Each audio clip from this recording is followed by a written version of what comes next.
Fog. Some drizzle to start the evening too across parts of the southeast, all thanks to this cold front eventually clearing its way towards the southeast, allowing a ridge of high pressure to build. So that means it's going to be a largely settled night to come. But with light winds, clear skies, it's likely we'll see some mist and fog by the time we reach the morning, particularly around North Sea coasts, past parts of East Anglia and across parts of the south too. Could see quite a murky morning, but largely dry, though we can't rule out a few showers just skirting the far north of Scotland. Turning chilly under those clear skies too, perhaps even some light patchy frost in rural spots. So across parts of the south, quite a murky start, quite grey skies around, some mist and fog, which may be quite dense at times and perhaps a little bit slow to clear. Similar across Northern Ireland, parts of northern England, some patchy fog, also some frost in places. And across Scotland, still fairly dry. Once again, there is a risk of some mist and fog to start and just a few showers, particularly across parts of Shetland, maybe even some longer spells of rain by the morning too. Once any mist and fog clears, particularly across the south, it will lead to quite a bright day. Plenty of sunny spells and largely dry too, though once again just the odd shower skirting the Northern Isles. And we'll start to see cloud thicken across the very far northwest too, perhaps even some light outbreaks of rain just starting to push into western Scotland later and turning quite blustery here. But in the sunshine, highs of 17, possibly 18 degrees Celsius, so warm spring sunshine to come into tomorrow. For Thursday, though, it's starting to turn more unsettled. Cloud and outbreaks of rain sinking its way southwards across Northern Ireland, Scotland, later into northern parts of England and Wales. Across the very far south and southeast, that's where we'll see the best of the brightness. And once again, feeling warm in the sunshine, but unsettled on Friday and Saturday with showers, longer spells of rain, and feeling a little bit cooler too. Bye-bye. Expect a warm front, moving from the kitchen right through to the rest of the house. Boxed Boilers, sponsors of weather on GB News.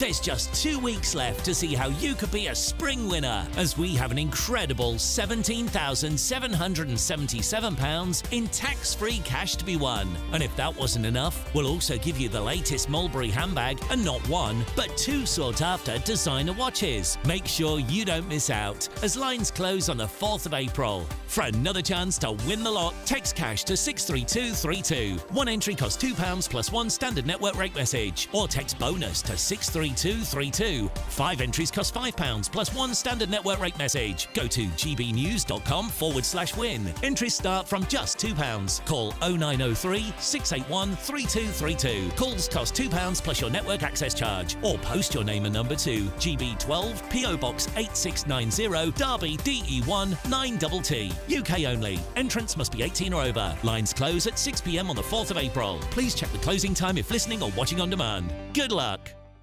Join me, Camilla Tominey, for a frank and honest discussion with those in power that cuts through the spin and gets to the heart of the issues shaping our nation. You haven't confirmed that you want to stand as leader, but you haven't ruled it out either. This report basically says that he's not fit to stand trial. Is he indecisive?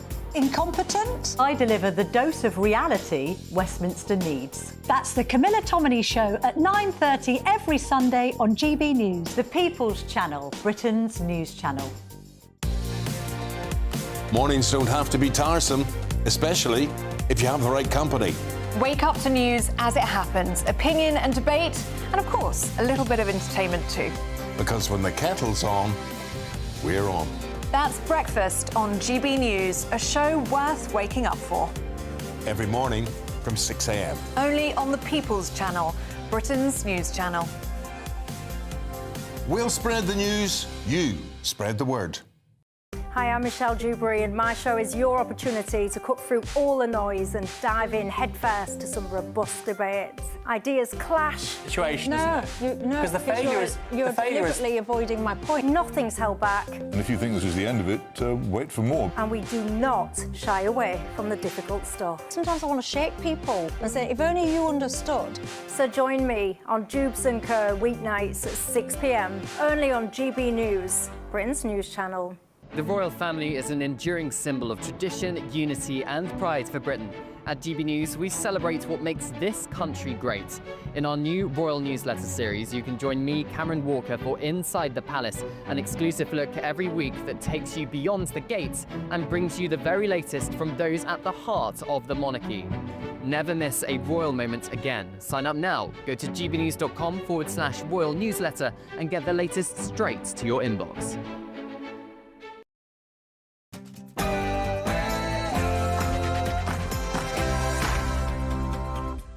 It's 9 p.m. I'm Patrick Christys. Tonight, I spent the best part of a decade as an economist at the Bank of England. Personally think it's appropriate. If I want to go to a concert at the O2, I'll pay for it.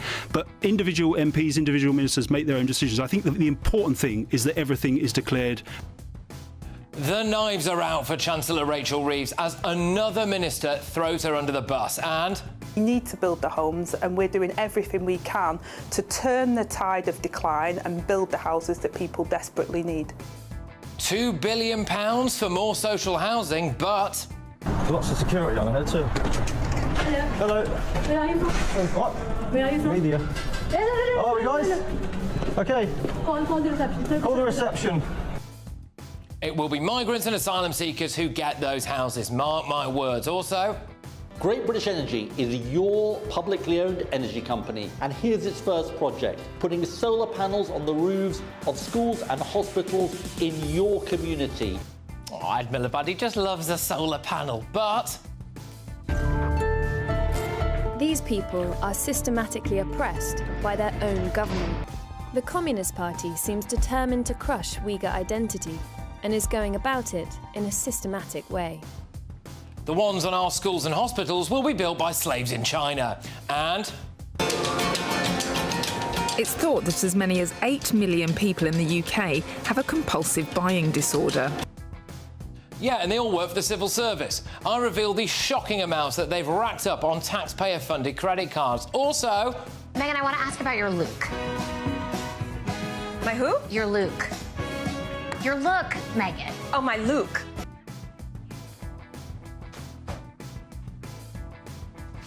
Get the Meghan Markle look. You'll never guess how much it costs. Plus, there's Rami and his siblings. And this is Wren and their siblings. is the BBC indoctrinating kids with transgender nonsense? On my panel tonight is broadcaster Esther Kraku, GB News presenter Alex Armstrong and journalist Jonathan Liss. And can you tell me, please, what's so special about these cows?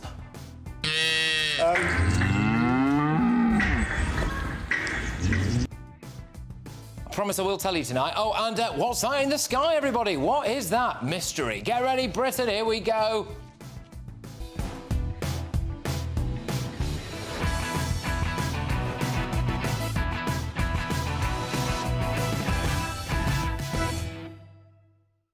I tell you what, she won't be the Chancellor of the Exchequer for the best part of a decade. Next.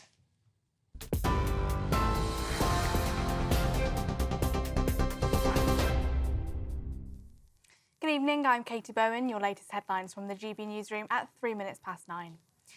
President Trump has said that there was no classified information in the group chat that journalist Jeffrey Goldberg was accidentally added to, and that National Security Advisor Michael Waltz does not need to apologise. The US President has backed National Security Advisor Waltz, dismissing the breach as a glitch, and also labelled journalist Goldberg as a sleazeball. Goldberg was accidentally included in a group chat where senior US officials discussed conducting airstrikes on Yemen's Iran-backed Houthis. Earlier, the White House said that the actions of President Trump's administration have made Houthi terrorists pay. Goldberg, the editor-in-chief of The Atlantic magazine, was added to a group which included US Vice President J.D. Vance and Defence Secretary Pete Hegseth. Here's what the president had to say earlier. There was no classified information, as I understand it. They used a app, if you want to call it an app, that a lot of people use, a lot of people in government use, a lot of people in the media use. But that's an app that a lot of people use. And somebody got on. I mean, I happen to know the guy's a total sleazebag. The Atlantic is a failed magazine. Does very, very poorly. Nobody gives a damn about it. Elsewhere, President Zelensky said this evening that Russia is already engaging in manipulation after Ukraine and Russia agreed to a ceasefire in the Black Sea earlier today. The Ukrainian president said that the Kremlin was lying about when it said accords on Black Sea shipping were linked to the sanctions regime imposed on Moscow. The Kremlin said that the US and Russia have also agreed to develop measures to halt strikes on Russian and Ukrainian energy infrastructure for 30 days. President Zelensky said both the ceasefire in the Black Sea and on energy plants is effective immediately. Number 10 said earlier that the government is hopeful for progress and that they are following developments closely, while the White House added that Washington would continue facilitating talks on both sides in a bid towards achieving a sustainable peace. Assisted dying laws in England and Wales could take up to 4 years to implement, instead of the initial timeline of 2. Labour MP Kim Leadbeater has proposed the deferral of 2 years, meaning the first operational assisted dying service will coincide with the next general election in 2029. Leadbeater said that she hopes and believes the service can be delivered more quickly, but that the changes made to the bill since the autumn, including additional safeguards, meant it would inevitably take longer to implement. Police have launched an investigation after a baby's body was found in a bag outside a church in West London, the Metropolitan Police have said. Officers were called to the scene in Notting Hill earlier today, and police are urgently appealing for the mother to come forward, quote, for her own welfare. London Ambulance Service also attended and the baby was declared dead at the scene. Officers remain in the area and inquiries are ongoing to locate the baby's mother. And the Times newspaper is reporting tonight that Prince Harry has resigned from his charity Centre Barley amid, quote, unthinkable infighting in the organisation. The Duke of Sussex has reportedly made the, quote, devastating decision to quit after the relationship between the charity's trustees and the chair of the board broke down beyond repair, creating an untenable situation. Prince Harry co-founded the charity to help people in Lesotho and Botswana living in poverty and those suffering from HIV and AIDS. Those are the latest GB News headlines. Now let's cross back to Patrick. For the very latest GB News direct to your smartphone, sign up to News Alerts by scanning the QR code or go to gbnews.com/alerts.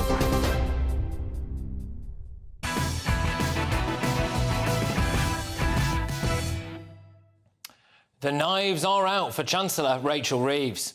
I don't personally think it's appropriate. If I want to go to a concert at the O2, I'll pay for it.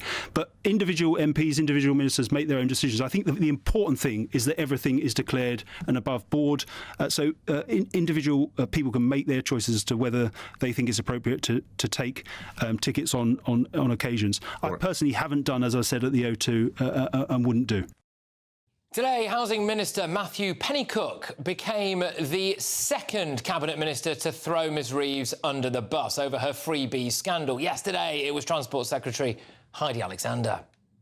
I haven't taken any tickets, to be honest, since I was elected back in June as a new Member of Parliament and going straight into the Ministry of Justice and then coming straight into the Department for Transport.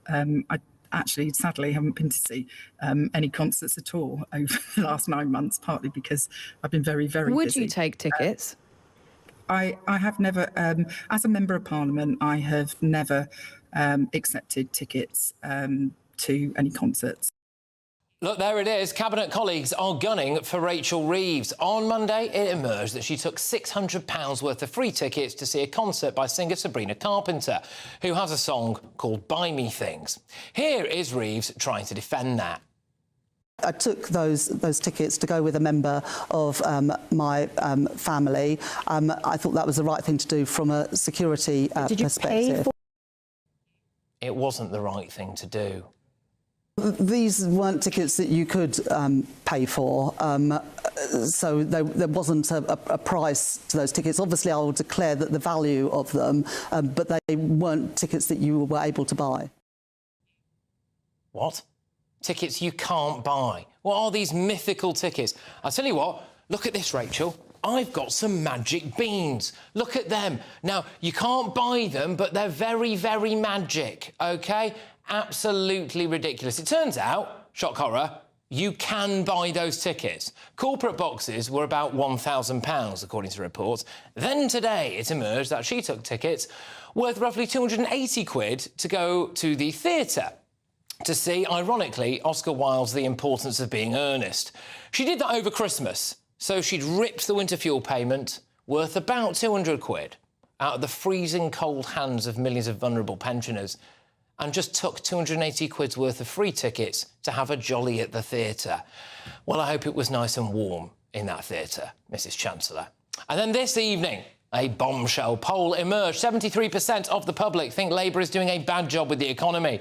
53% think Rachel Reeves is doing a bad job. In fact, only 11% think she's doing well. No wonder her cabinet colleagues want her gone. And the bad news keeps on coming. Shortly before I came on air, it emerged that investors are dumping the pound ahead of the Chancellor's spring statement tomorrow. They're getting rid of it at the fastest pace since the pandemic.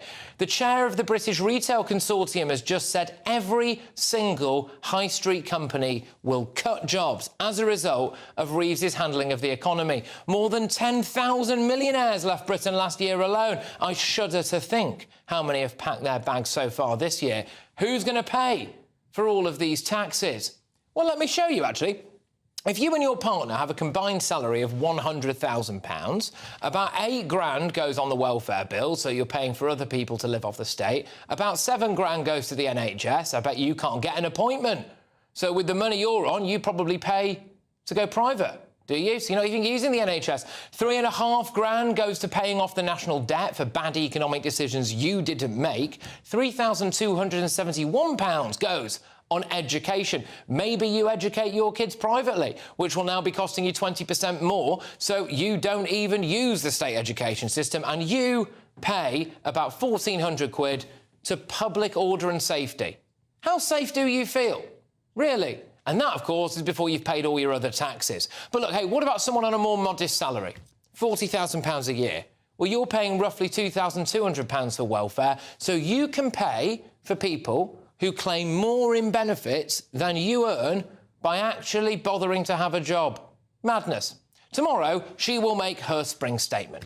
There'll probably be cuts to public services. Growth is probably going to be revised down. There'll be an increase to the national debt. Do you remember when Rachel Reeves said this? I spent the best part of a decade as an economist at the Bank of England. I know the importance of financial and economic stability. The way things are going, she may have to go soon. And she can go around telling people that she spent the best part of a decade as the Chancellor of the Exchequer instead. Let's get thoughts from our panel this evening. We, of course, have broadcaster and columnist Esther Kraku. We've got GB News presenter Alex Armstrong and journalist Jonathan Liss. Alex, I'll start with you on this. I mean, the knives are out for her. 2 cabinet colleagues in the last 2 days throwing her under the bus. They're not happy, are they? Well, they obviously smell blood in the water, otherwise they wouldn't be doing it, frankly, would they? Look, the reality is this budget has clearly, and as most people accurately predicted, I think you might have said the same thing, Patrick, back in the day, clearly has caused so much economic devastation. There's going to have to be this spring budget that was never meant to happen in the first place. There was never meant to be a spring budget. And what we're going to get tomorrow, while she's been taking freebies, is we're going to get austerity 2.0. We're going to get the Tories 2.0 in government. This is not what people voted for. And the Chancellor, rather than growing the economy, which is what the British public were promised, she's now going to have to take the knife and hammer to it. You're going to have to ruin this for people that voted for it. And I think even the left, even the far left in this country, are absolutely outraged. Well, she's asking for the confidence of the British public to steer us through what many would argue is a self-inflicted economic crisis, but she clearly doesn't have the confidence of her own colleagues, Esther. Well, I mean, she is a walking PR disaster. The day before the spring budget, to just come out with another freebie scandal. I actually think that there's a lot of lack of discipline in the cabinet, and that speaks very poorly of Keir Starmer, especially because of, the fact that this has been a scandal that's been going on for basically since they came into government. But, the bigger question of confidence from someone like Rachel Reeves is so important, and it basically underpins the strength of any premiership. If you get rid of your Chancellor, you're basically a sitting duck, because that's probably the most important job in cabinet. And the fact that continuously, they've undermined the confidence in the British economy, and, we're talking about them removing the contract of a hotel that houses asylum seekers when, many people rightly argue there shouldn't be a single asylum seeker in a hotel when they're homeless British people. There's so much mismanagement. Where's all the taxes that we're spending going? I mean, how is she going to turn the ship around? And I highly doubt, cutting a few thousand jobs off the civil service and trying to stave off a freebie scandal is going to do that. Well, this is it. And also now the British public have entirely lost confidence. Jonathan, I read out a poll there that landed shortly before we came to air. 73% of the British public now think that Labour is doing a bad job with the economy. 51%, I think it was. In fact, let me rephrase that. Only 11% of the public think Rachel Reeves is doing a good job with the economy. I mean, look, if I was Chancellor, I would have made other decisions, and I'm not here to defend everything that Labour does, clearly. I think that a lot of the things they did off the bat were a mistake. The mood music was wrong from the get-go, particularly with the winter fuel payments, and, you know, they kind of... it should have been a budget that was much more progressive and targeted the richest people in the country more, but they didn't do that, and so obviously they're going to have to live with the consequences. In fairness, they are dealing with very, very difficult economic circumstances. You have a president of the United States who is waging economic war on his allies. So obviously we are not bearing the brunt of, you know, of tariffs the way that Canada is, for example, but we are still being hit with tariffs on steel, for example, and there may be tariffs down the line as well. And that really does have... all the steel plants I was just anyway, about to say, we don't produce much steel. Look, they are... She makes a good point. Can I just say, because I'll come back to you on this. What we are anticipating, partly, is that Rachel Reeves may well stand at the dispatch box tomorrow and in the briefings afterwards, and maybe on the morning rounds before it, we are anticipating that she, and the line is going to be that because of President Trump and because of Ukraine, this is an even worse budget. The situation has changed. But when you look at the things that he might be slapping tariffs on, like steel, Labour want to do away with that anyway. I mean, look, I think that the problem is a lack of confidence, which you alluded to. But actually, on the subject of the pound, which is a really important indicator of economic strength, the pound's actually doing pretty well. So the pound is currently at €1.20 and almost $1.30, which is a lot more than it has been in the last few years. Look, if you want to go back to the halcyon days of pre-Brexit, Patrick, very happy to go down the road when the pound was $1.50. In the Chancellors, because and the Labour Party more broadly, because the decisions they're making are to most people baffling. They're very obvious solutions that most people on the left and on the right would agree with. For example, there are 500,000 people on this country on benefits, many of whom on disability benefits, who don't have to look for work indefinitely. 500,000 of those for anxiety and depression, gone.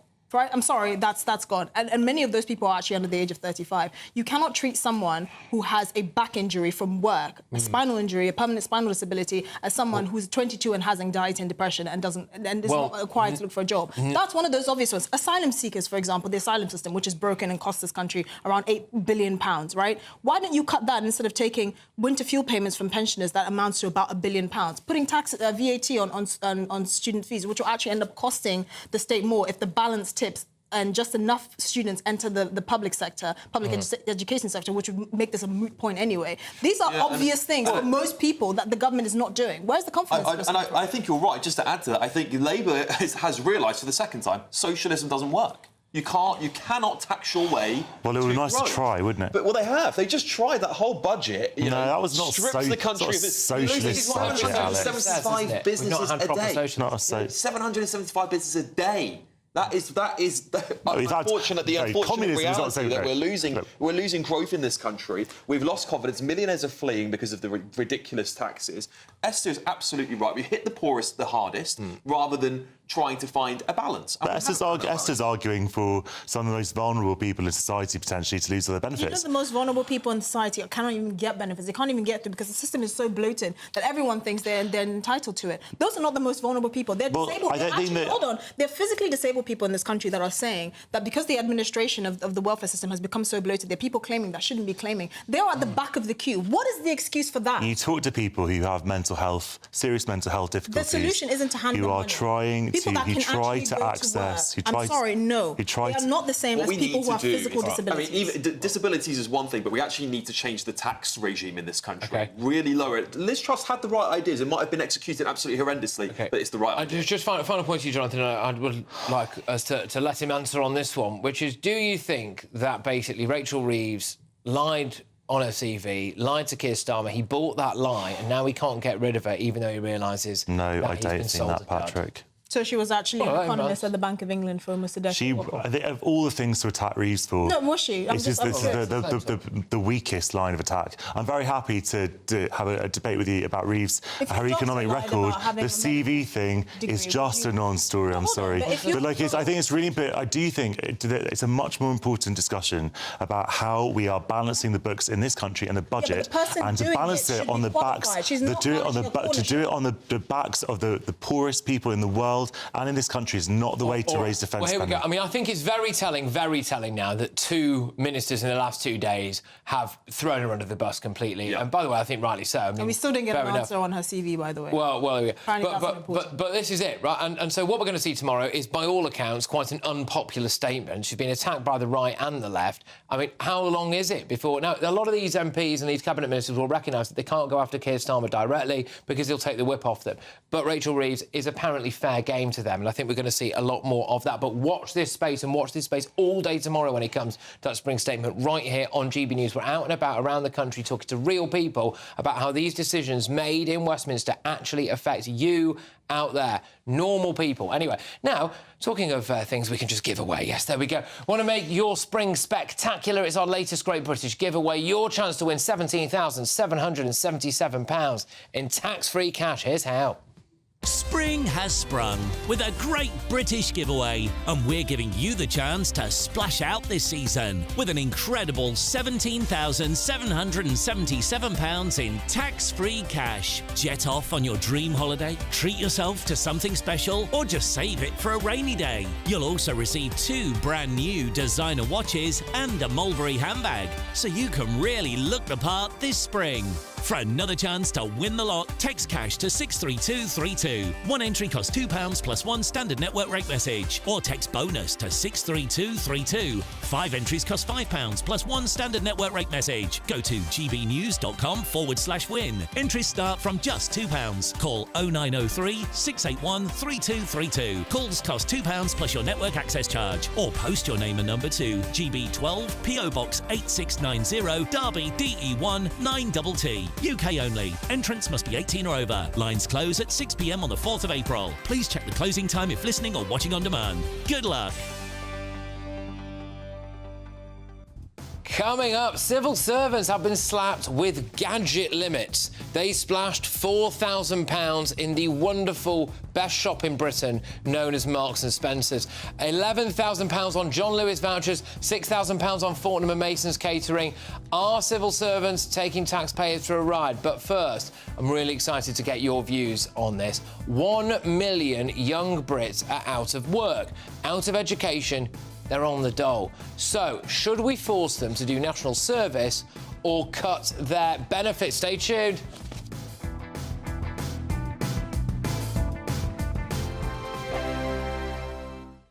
The royal family is an enduring symbol of tradition, unity and pride for Britain.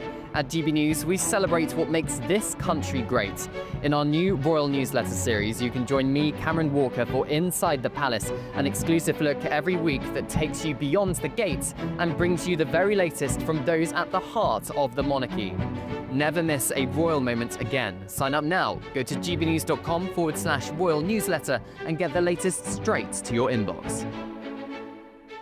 We're proud to be GB News, the People's Channel. And as you know, we always love to hear your views. Now, there's a new way of getting in touch with us at gbnews.com/your say. By commenting, you can be part of a live conversation and join our GB News community. You can even talk to me, Bev Turner, or any of the members of the GB News family.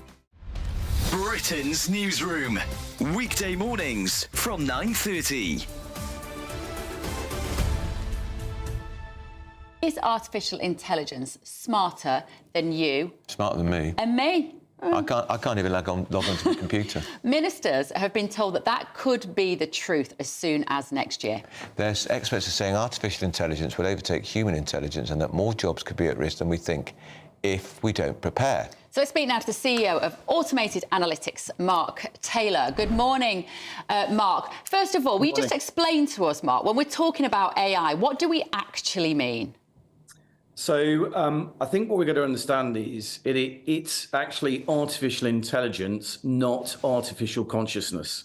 So I'm still not aware of anybody that can teach a computer common sense. I think that's the big difference between human beings and artificial intelligence.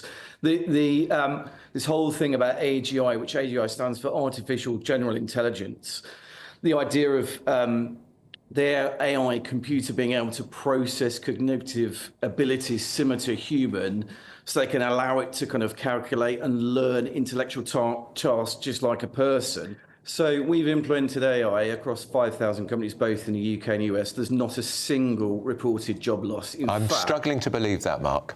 But companies have actually employed more people because we've made organisations more efficient. I mean, making organisations more efficient means they're more profitable and therefore they can hire more people. So if I take Pizza Hut in America, we've actually increased their employed members of staff by 4%. It'll never be 100%. It'll never be better than a human being because we've got common sense. It's ingrained in us. You know, we learn it from a very young age.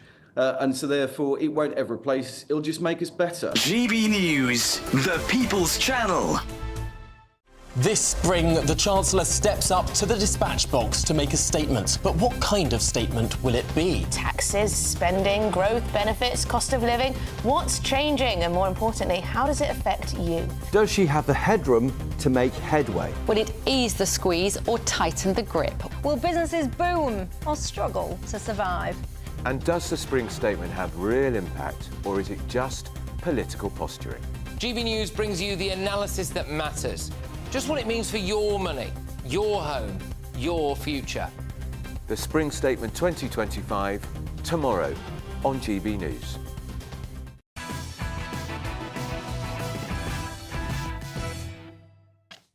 Welcome back. Coming up, I am going to try to sell you some of Meghan Markle's new clothing range. So wait for that. But first, should young Brits be forced to do national service or cut their benefits? It's time now for the head-to-head.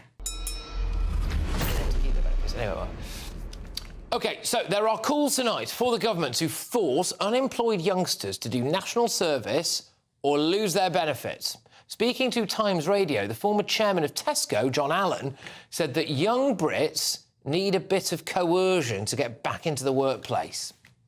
Well, I think, you could make some benefit payments conditional, particularly in that age group, on people really seeking work. You could find work for people to do, municipal work, or we could, reintroduce military training for people who are not working. That would be a way of actually helping us with, stepping up our defence capability as well, which is another important issue.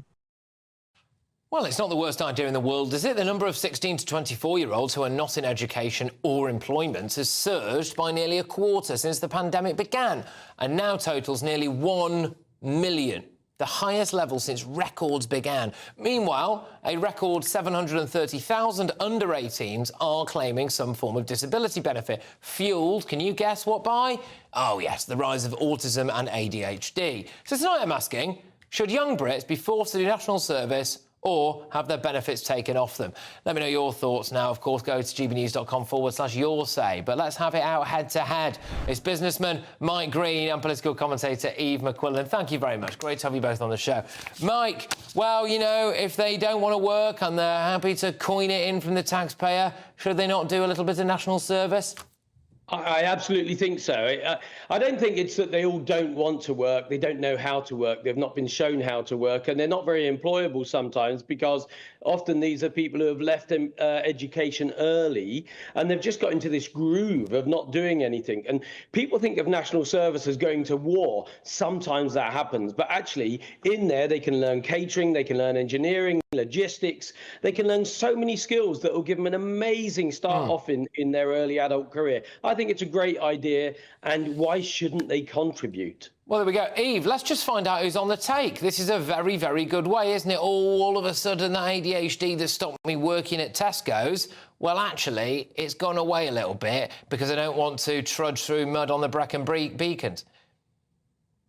No, Patrick, honestly, every 3 months someone finds this idea down the bottom of the sofa. And I think we need to be really clear. The British Army needs skilled professional soldiers who want to be there. We should not use the army to solve our youth unemployment problems. It's a ridiculous idea. It's not going to work.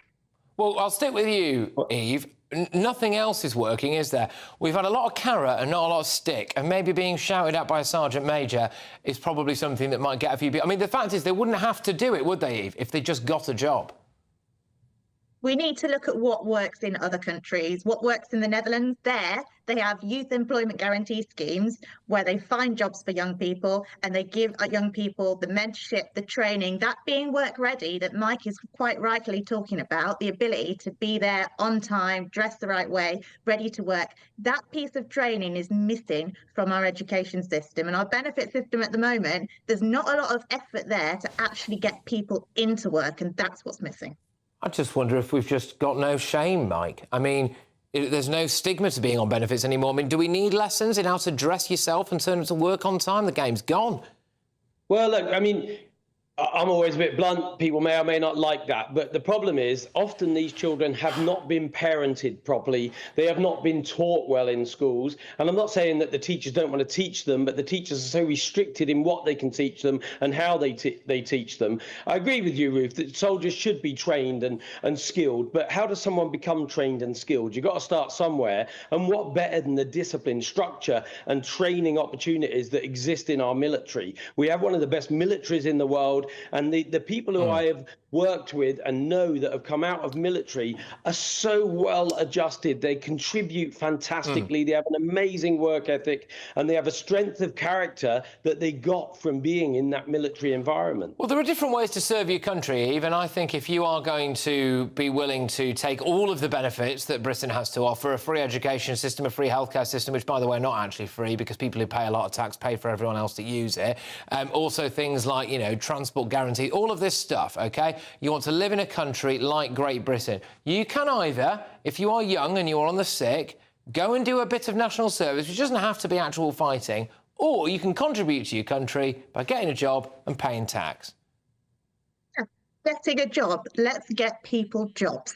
If we can do a national service scheme, we can create some jobs. Go down and ask the local pub if they need a coming barman. through the military, but that's because they have wanted to be there and they've accepted that training. We're not going to have a good army if we have a conscription army. Eve, there are jobs out there. There is not a job shortage. There's a shortage of people who want to do the jobs, I think. Isn't that not right, Mike? I've got a mate who's got 3 hotels. OK, those hotels now had to close all of his bars and all of his restaurants. He can only do private functions and rooms now. Oh. Why? Because people don't want to work. They don't want to start at that start level. They want to get an amazing salary and they want to either sit at home on benefits or get a great job. Well, we've got to start somewhere. And this isn't about forcing people that have got a job or willing to go into education. We're talking about people who are not in employment, education or training. If they're in one of those things, great, good luck. If they're not willing to go on to one of them, they either accept they get no benefits, mum and dad can look after them, or they go into the military. I think it's a great solution. OK, but look, both of you, thank you very much. Sorry, we're going to have to cut that one a bit short, but I really did enjoy that. It's Mike Green there, businessman, and political commentator Eve McQuillan. Both of you, thank you very much for want of a better phrase, putting up the good fight. So, on GB News, your say, here is what some of you wonderful people have been saying. Lexi has said, I had 4 boys and it was always a choice of college or work. Doing nothing was never an option. So, yes, national service is a good idea for the ones refusing to work. Ali has said, our boys should not be sent to war for another country. Our own borders should be defended first. I see what you're saying there. Yes, OK. Well, loads coming your way, including this. Meghan, I want to ask about your look. My who? Your look. Your look, Meghan. Oh, my look. £1,000 for a jumper, 600 quid for some sandals, £400 for a happiness necklace. Yes, you can now shop the Meghan Markle look after she launched an online shop. I'm going to run you through some of my favourite pieces and, of course, all the very best bargains in just a few minutes' time. But first, civil servants have been slapped with gadget limits. These are the people that are tasked with drawing up policies that are probably going to make you poorer. They've splashed £4,000 in the best shop in the world, Marks and Spencer's, £11,000 on John Lewis vouchers, £6,000 on Fortnum & Mason's catering. Civil servants taking you, the taxpayer, for a ride. Stay tuned. I hope it doesn't rain. Don't worry about it. It'll spoil our holiday. Relax, we're totally covered. All Clear Travel Insurance sponsors GB News Travel Destinations Forecast. whilst some western parts of Europe are having something a little bit drier than they've seen through recent days. Further east, it's a very unsettled picture. We have heavy rain across parts of Italy, Greece, for example. Totals could build up to around 100–150 millimetres over the Italian mountains, with some intense thunderstorms mixed in as well. Meanwhile, further west, a drier picture, albeit some rain pushing its way into Madeira as we go through tomorrow. Otherwise, like I said, western parts having the best of the dry, sunny weather. All Clear Travel Insurance sponsors GB News Travel Destinations Forecast. This spring, the Chancellor steps up to the dispatch box to make a statement. But what kind of statement will it be? Taxes, spending, growth, benefits, cost of living. What's changing? And more importantly, how does it affect you? Does she have the headroom to make headway? Will it ease the squeeze or tighten the grip? Will businesses boom or struggle to survive? And does the spring statement have real impact, or is it just political posturing? GB News brings you the analysis that matters. Just what it means for your money, your home, your future. The Spring Statement 2025, tomorrow on GB News. Good afternoon, Britain. Weekdays from midday. Interesting research here, because on the one hand it looks as though awareness of ADHD and the symptoms is rising because of TikTok and influencers promoting the symptoms of TikTok, but there's also research that suggests that usage of TikTok itself can cause ADHD. So how do we kind of untangle this? Yeah, I mean, it's interesting, isn't it? It's a double whammy, really, because I think, as you say, on the one hand, you've got this almost like social contagion of increased awareness of symptoms that either are ADHD or, as you have pinpointed, mimic ADHD. And we know that increased and excessive screen time, not just TikTok actually, but all social media time, mimics ADHD. Anyone that has a child and has witnessed their own child spending, obsessive time scrolling through social media or gaming and seeing what that does to a child, particularly, I think, young children's attention. Yeah, my best friend, she was telling me, oh, yeah, I've known her since she was 4 years old. And she was chatting to me the other day and she goes, you know what? I've got ADHD. That's, well, if you've got it, I've got it. It's ridiculous. There are so many people saying they've got it. It's getting to epidemic proportions. Isn't it a bit ridiculous, all these people claim they've got it? What is it? What is it? Yeah, I know. I mean, I completely agree. I think it is absolutely ridiculous. And I agree. I'm being tongue-in-cheek about TikTok. I do. My personal view is that TikTok is uniquely awful. I think it is absolutely mindless. Does anyone ever feel good after scrolling on TikTok? I don't know. I mean, I'm sure there will be some people. So, I do accept these platforms are different for different people. I do think, though, we have to really ask, why is there this apparent explosion of ADHD and this rush for everyone to diagnose themselves? GB News, the People's Channel. Hi, I'm Michelle Dewberry, and my show is your opportunity to cut through all the noise and dive in headfirst to some robust debates. Ideas clash. Situation, Because you're deliberately avoiding my point. Nothing's held back. And if you think this is the end of it, wait for more. And we do not shy away from the difficult stuff. Sometimes I want to shake people and say, if only you understood. So join me on Jubes & Co. weeknights at 6 p.m, only on GB News, Britain's news channel. Join me, Nana Akwe, for an informative, interactive news programme with a difference. It's fun. No, he didn't say that, Dave. I'm so surprised. I think there's an element of truth to that. Join me from 3 p.m. every weekend, only on GB News, Britain's news channel.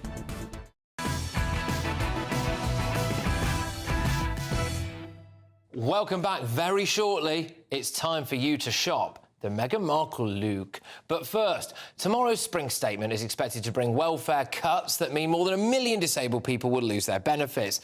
The Chancellor scrambling to cut costs for, frankly, absolutely everybody. Not that the people tasked with coming up with these policies seem to care. The civil service has continued to splash taxpayers' cash on iPads and phones, so much so that civil servants over at the Environment Department have been issued with a gadget limit.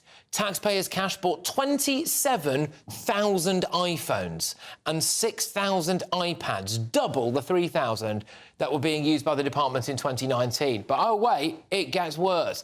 Taxpayers' cash is not only helping civil servants to work from home, but in the last 3 months, across all departments, 60 grand was spent on, quotes, toy and game shops, 34 grand on music, books and movies, and 15 grand at Argos. Joining me now is tech entrepreneur and, crucially, former aide to the Chief Secretary of the Treasury. It's Leon Emirali. Thank you very much for joining us. This is a damning indictment, is it not, of how little civil servants seem to care about taxpayers' money? Yeah, well, you know what, Patrick? I think this is an indictment and a reflection, really, on how Westminster operates. You know, it is snouts in the trough, isn't it? And I think whether it is a case of free concert tickets or trips on ministerial visits, or it is, you know, free sparkling gadgets for civil servants, there is a culture of taking in Westminster, and I think that is indicative of what we see here. Who needs that number of iPads and of devices to run a government department? I mean, ultimately, for these civil servants, what do they do all day? The bulk of their work is going to be email-based, or they might need to make a few phone calls, browse the internet, or whatever it might be. They don't need top-of-the-range devices to do that. The most very basic devices will work, and that's what they should be using. Yeah, well, I mean, sorry, but they don't need 27,000 iPhones. They don't need 6,000 iPads. And these are the people who are tasked with helping to draw up and enact policy. Policy that, if tomorrow's anything to go by and the last budget was anything to go by, is going to basically hammer everyone, pretty much. Hammer everyone. People are going to feel poorer. But if you're in the civil service, you're not, are you? You're burning the plastic, just burning it. Well, you know why, Patrick? It's not their money. It's not their money. It's taxpayers' money that they're able to burn. And, you know, I don't actually blame the civil servants necessarily. I think there needs to be political direction from the ministers, from the MPs, that puts an end to this nonsense. Because I remember from my time working in Westminster, MPs would have stacks and stacks of Apple gadgets, of top-of-the-range devices, and they'd buy it on MPs' expenses. And the thing that I found crazy about it is you've got 650 MPs.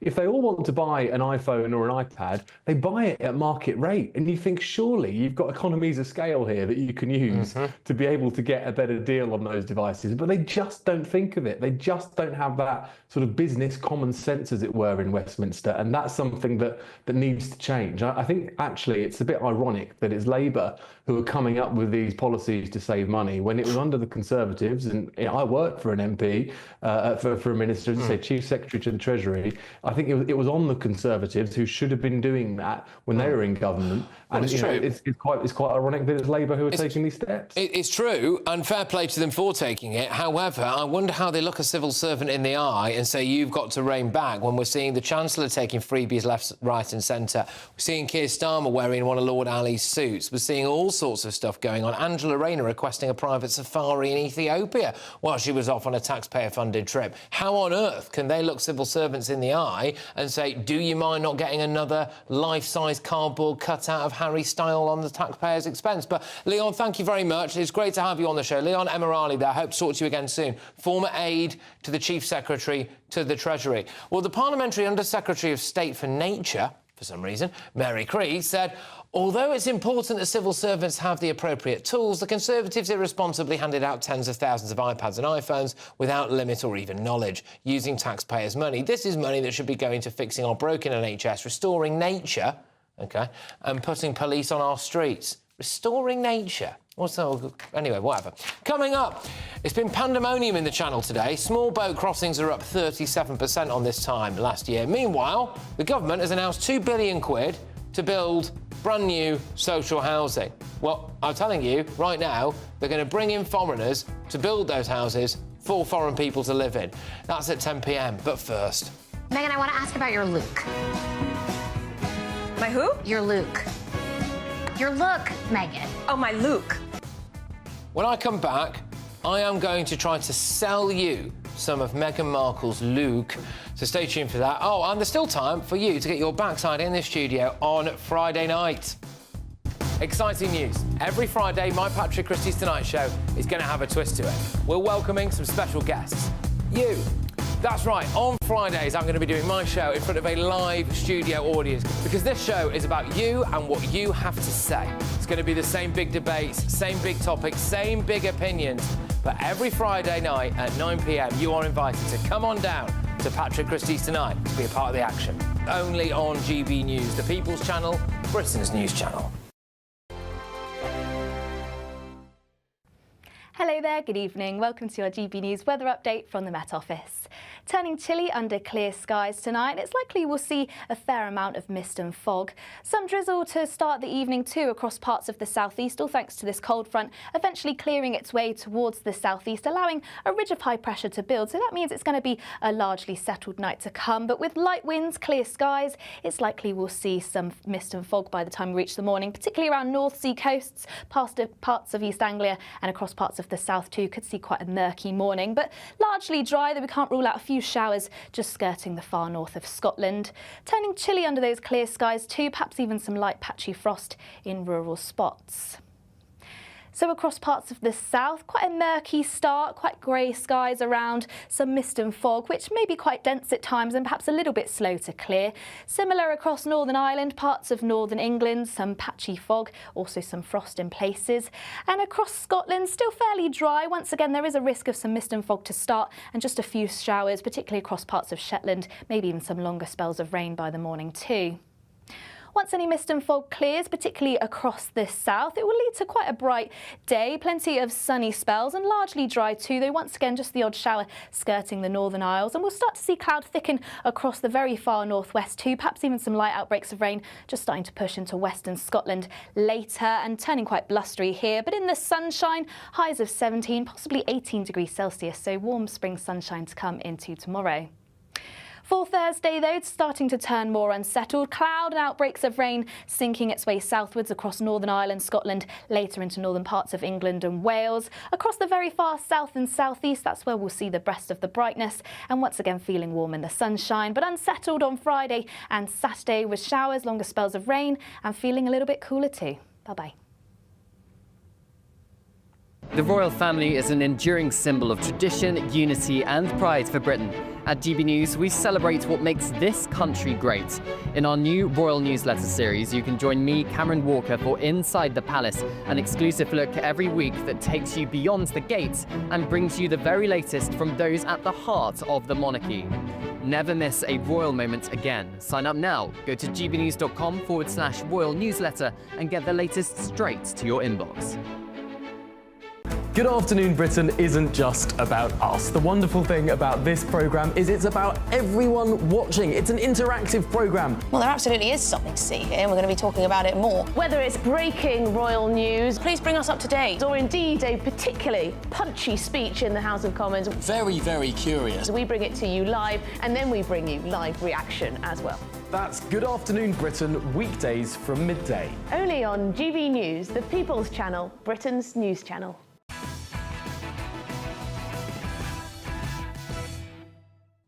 Well, shortly I'm going to be talking about the fact that Labour are going to bring in a load of foreigners to build a load of homes for foreigners. But first, the Duchess of Sussex is adrift on facts and reality. That's according to the former editor of Vanity Fair, who said that he only put her on the front cover back in 2017 because she was going to marry Prince Harry. Meghan Markle, adrift from reality? Well, in her latest move as a self-proclaimed female founder, she has proved that she is in touch with the everyday woman by launching an online clothing shop so fans can buy luxury items, as seen in her latest Netflix lifestyle series. Meghan, I want to ask about your look.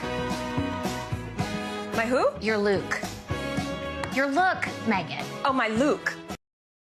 So tonight we turn this show into a live telesales. You too can shop the Meghan Markle look. Here we go. Hey, look. You've had your rainbow fruit platter, you're meeting the girlies for a bit of brunch, but you need a bag for the occasion. Well, look no further than this luxury camel-textured handbag for just £380. You can fit all sorts of stuff in there. You can fit 20 million quid's worth of taxpayers' money for your flipping wedding. You can fit Prince Harry. He fits in there neatly. And when he pops his head out, you can just bang him back down. Wow, ladies, this could be yours, but get ready for organic flower petal parties with this stunning Windsor gown. It's in ivory silk. Yes, ivory silk. It can be yours for just £1,072. But the best bit about all of this, right, is that Meghan Markle, of course, we all know her, she's Little Miss Sustainability, isn't she? So whilst it is made out of real ivory from a dead elephant and a rhino, every time one's killed to make one of these dresses, she just plants another rhino. So there you go. Oh, hang on, I'm getting told now, being told, these are flying off the shelves. You're calling in for this non-stop. They're flying off the shelves. Get yours while they last. And are the spring statement blues getting you down? Well, look no further than this happiness retreat necklace. It's just what you need, and it's only £380. Now, for all the men watching, I'm here to tell you, if you don't get your wife this, it means you don't love her, okay? It means you don't love her. You need to buy her this. If you don't buy her this, what's going to happen? She's going to leave you for that man she told you had nothing to worry about.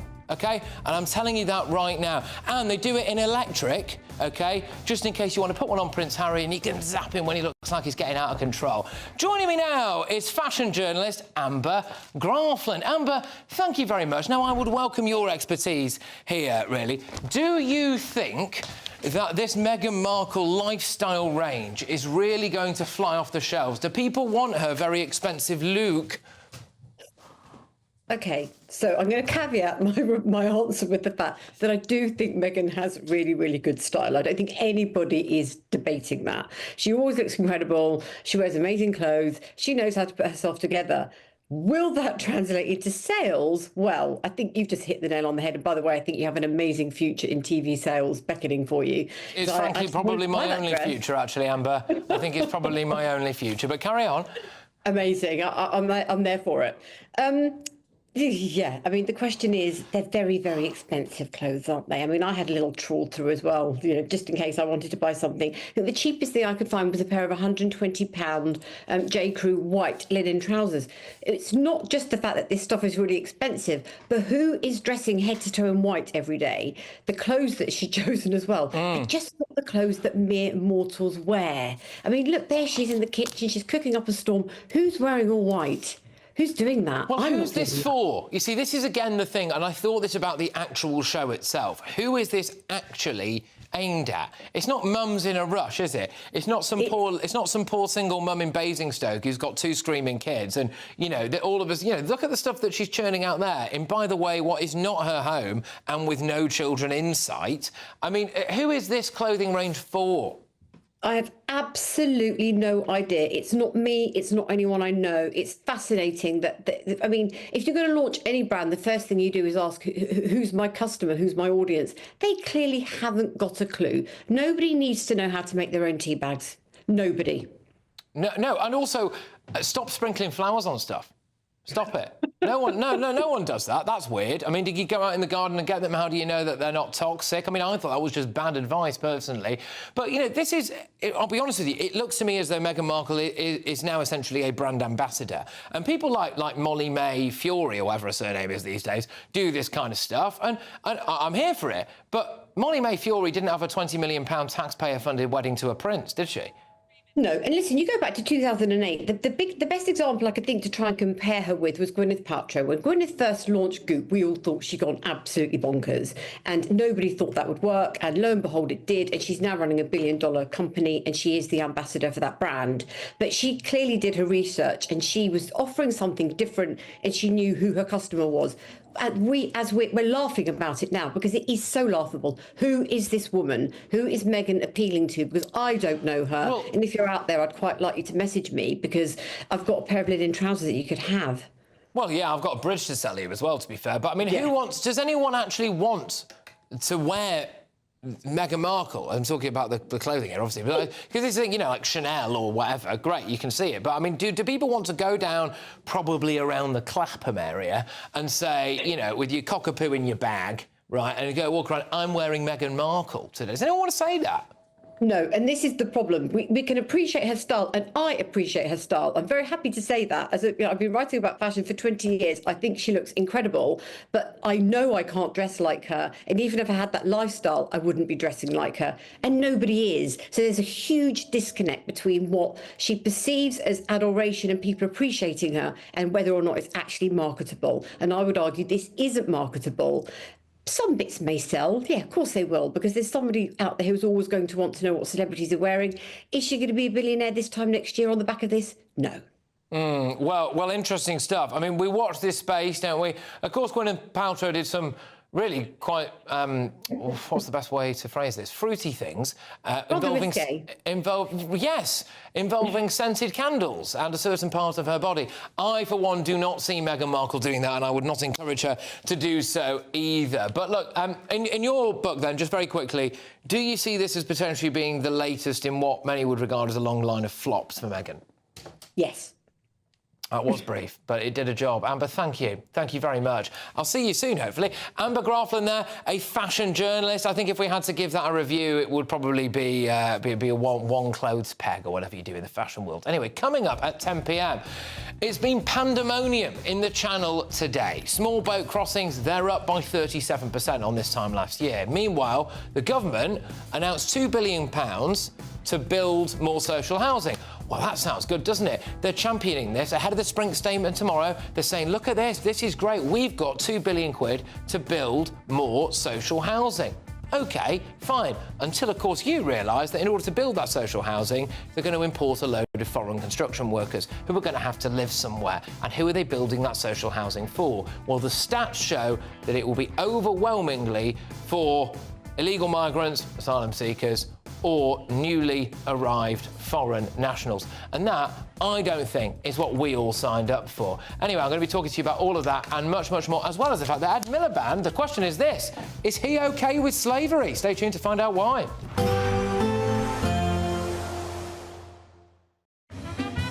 A positive outlook through the night will power through to a bright day ahead. Boxed Home Battery Storage, sponsors of on GB News. Hello there, good evening. Welcome to your GB News weather update from the Met Office. Turning chilly under clear skies tonight, it's likely we'll see a fair amount of mist and fog. Some drizzle to start the evening too across parts of the southeast, all thanks to this cold front eventually clearing its way towards the southeast, allowing a ridge of high pressure to build. So that means it's going to be a largely settled night to come. But with light winds, clear skies, it's likely we'll see some mist and fog by the time we reach the morning, particularly around North Sea coasts, past parts of East Anglia and across parts of the south too. Could see quite a murky morning, but largely dry, though we can't rule out a few showers just skirting the far north of Scotland. Turning chilly under those clear skies too, perhaps even some light patchy frost in rural spots. So across parts of the south, quite a murky start, quite grey skies around, some mist and fog, which may be quite dense at times and perhaps a little bit slow to clear. Similar across Northern Ireland, parts of northern England, some patchy fog, also some frost in places. And across Scotland, still fairly dry. Once again, there is a risk of some mist and fog to start and just a few showers, particularly across parts of Shetland, maybe even some longer spells of rain by the morning too. Once any mist and fog clears, particularly across the south, it will lead to quite a bright day, plenty of sunny spells and largely dry too, though once again just the odd shower skirting the Northern Isles. And we'll start to see cloud thicken across the very far northwest too, perhaps even some light outbreaks of rain just starting to push into western Scotland later and turning quite blustery here. But in the sunshine, highs of 17, possibly 18 degrees Celsius, so warm spring sunshine to come into tomorrow. For Thursday, though, it's starting to turn more unsettled. Cloud and outbreaks of rain sinking its way southwards across Northern Ireland, Scotland, later into northern parts of England and Wales. Across the very far south and southeast, that's where we'll see the breast of the brightness. And once again, feeling warm in the sunshine, but unsettled on Friday and Saturday with showers, longer spells of rain, and feeling a little bit cooler too. Bye-bye. A positive outlook through the night will power through to a bright day ahead. Boxed Home Battery Storage, sponsors of weather on GB News. You could have £17,777 in tax-free cash to play with this spring. Cash to spend on anything you like. And if that wasn't enough, we're also going to give you not one, but two sought-after designer watches and the latest Mulberry handbag. How would winning that sound?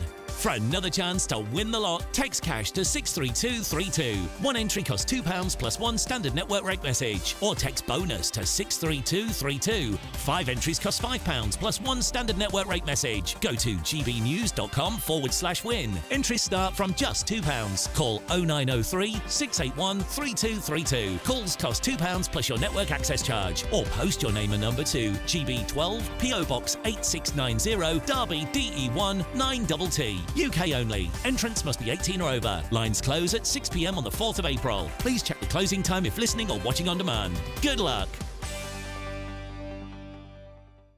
If you want your news to be straight talking... This is the nightmare for the Conservatives again. Down to earth. It's not just Nottingham where this is happening, is it? And most importantly, honest. Hard-working, middle-class taxpayers, they'll get their book thrown at them. Then catch me, Martin Daubney, Monday to Friday, 3 till 6 p.m. on GB News, Britain's news channel. This spring, the Chancellor steps up to the dispatch box to make a statement. But what kind of statement will it be? Taxes, spending, growth, benefits, cost of living. What's changing? And more importantly, how does it affect you? Does she have the headroom to make headway? Will it ease the squeeze or tighten the grip? Will businesses boom or struggle to survive? And does the spring statement have real impact, or is it just political posturing? GB News brings you the analysis that matters. Just what it means for your money, your home, your future. The Spring Statement 2025, tomorrow on GB News.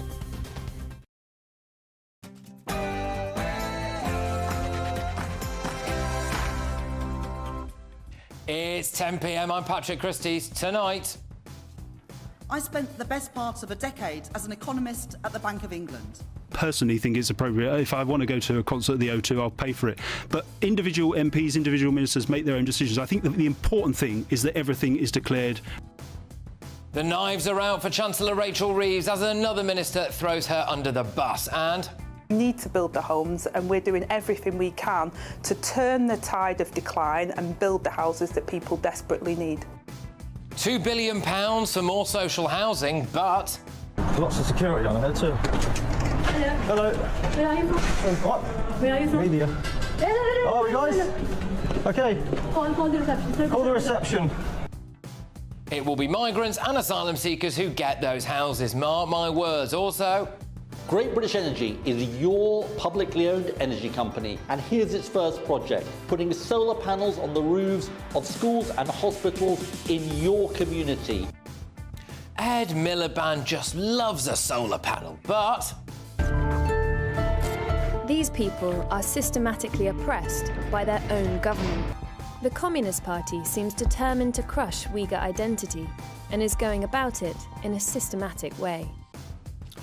the ones he's going to put on our schools and hospitals have been built by slaves in China. And Meghan Markle... Meghan, I want to ask about your look. My who? Your look.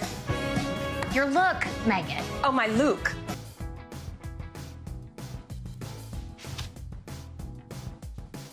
Get the Meghan look. Is Rami and his siblings. And this is Wren and their siblings. Is the BBC indoctrinating kids with transgender nonsense? Have a bit of non-binary raccoon, everybody. On my panel tonight is broadcaster and commentator Esther Krakow, GB News superstar Alex Armstrong and journalist Jonathan Liss. And please, can you tell me what's so special about these very special cows?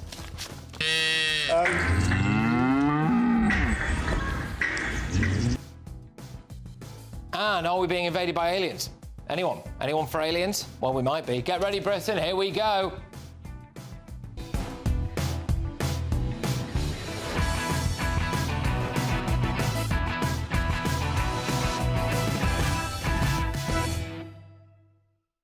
Labour is going to bring in foreigners to build homes for foreigners. Next.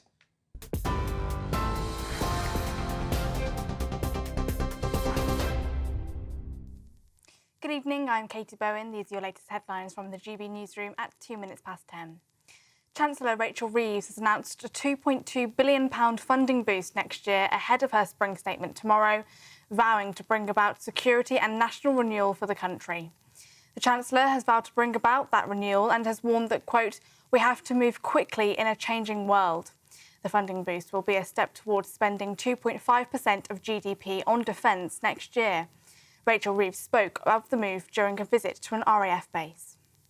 I'm going to set out in the spring statement increases in defence spending for next year worth £2.2 billion as we take defence spending as a share of our economy to 2.5%. The world is changing. We can see that before our eyes, but we're not a passive government, we're an active one, stepping up our defence capability to keep our country safe and secure, because a strong economy depends on strong defence. But as we invest in our defence, we can also bring more good quality jobs, paying decent wages to communities across our country. President Trump has said that there was no classified information in the group chat that journalist Jeffrey Goldberg was accidentally added to, and that National Security Advisor Michael Waltz does not need to apologise. The US President has backed National Security Advisor Waltz, dismissing the breach as a glitch, and also labelled journalist Goldberg as a sleazeball. Reporter Jeffrey Goldberg was accidentally included in a group chat where senior US officials discussed conducting airstrikes on Yemen's Iran-backed Houthis. Earlier, the White House said that the actions of President Trump's administration have made Houthi terrorists pay. Goldberg, the editor-in-chief of The Atlantic magazine, was added to a group which included US Vice President J.D. Vance and Defence Secretary Pete Hegseth. Here's what the president had to say earlier. There was no classified information, as I understand it. They used a app, if you want to call it an app, that a lot of people use, a lot of people in government use, a lot of people in the media use. But that's an app that a lot of people use. And somebody got on. I mean, I happen to know the guy's a total sleazebag. The Atlantic is a failed magazine. Does very, very poorly. Nobody gives a damn about it. And President Zelensky said this evening that Russia is already engaging in manipulation after Ukraine and Russia agreed to a ceasefire in the Black Sea earlier today. The Ukrainian president said that the Kremlin was lying when it said accords on Black Sea shipping were linked to the sanctions regime imposed on Moscow. The Kremlin said that the US and Russia have also agreed to develop measures to halt strikes on Russian and Ukrainian energy infrastructure for 30 days. President Zelensky said both the ceasefire in the Black Sea and on energy plants is effective immediately. Number 10 said earlier that the government is hopeful for progress and that they are following developments closely, while the White House added that Washington would continue facilitating talks on both sides in a bid towards achieving a sustainable peace. Those are the latest GB News headlines. Now let's go back to Patrick. For the very latest GB News direct to your smartphone, sign up to News Alerts by scanning the QR code or go to gbnews.com/alerts.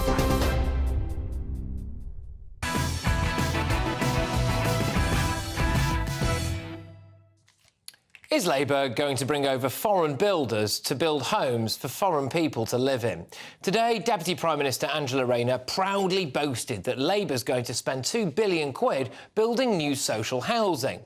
But who is going to build those homes? I bet it's foreign construction workers. And where are they going to live? And who is going to live in these brand new social houses? I bet it's foreign nationals and asylum seekers. Foreign-born people occupy 48% of London's social housing. A leaked document from the Office for Value for Money revealed new houses would mean, get this, fewer asylum seekers are put up in hotels. Right, so they're going to put asylum seekers in them, are they? Where are they building these new 1.5 million new homes? Well, many will be built on the Green Belt, the British countryside. So I think it's fair to say we can get ready for a lot more of this. Standing at the site of the first masjid in the Lake District. Muslims have actually lived and worked in this area for over 40 years, but we still have no masjid, no madrasa and no janaza facilities in a 50-mile radius. Just to be clear, at the last census, there were roughly 11 Muslims in that area. But anyway, there we go. And if you don't believe me, just take a look at this. Are 40% above the number of migrants crossing from France now than we were at the same point last year. So at this point last year, 4,300 migrants had made that illegal journey from France. This year already, we're over 6,000. Channel crossings up 40%, 6,000 illegals so far this year. And you will not believe this. Do you remember the Bibby Stockholm barge? The one that Labour said was a human rights abomination? Want to get the Conservatives' backlog right down so that we don't need to use any of that. But would everybody disembark? The barges are on day incredibly one? expensive. No, you obviously can't do that on day one. But you have to How use long the barges. before? Do you know how many people are on the Bibby Stockholm? I don't have the figures. I wish James had updated us.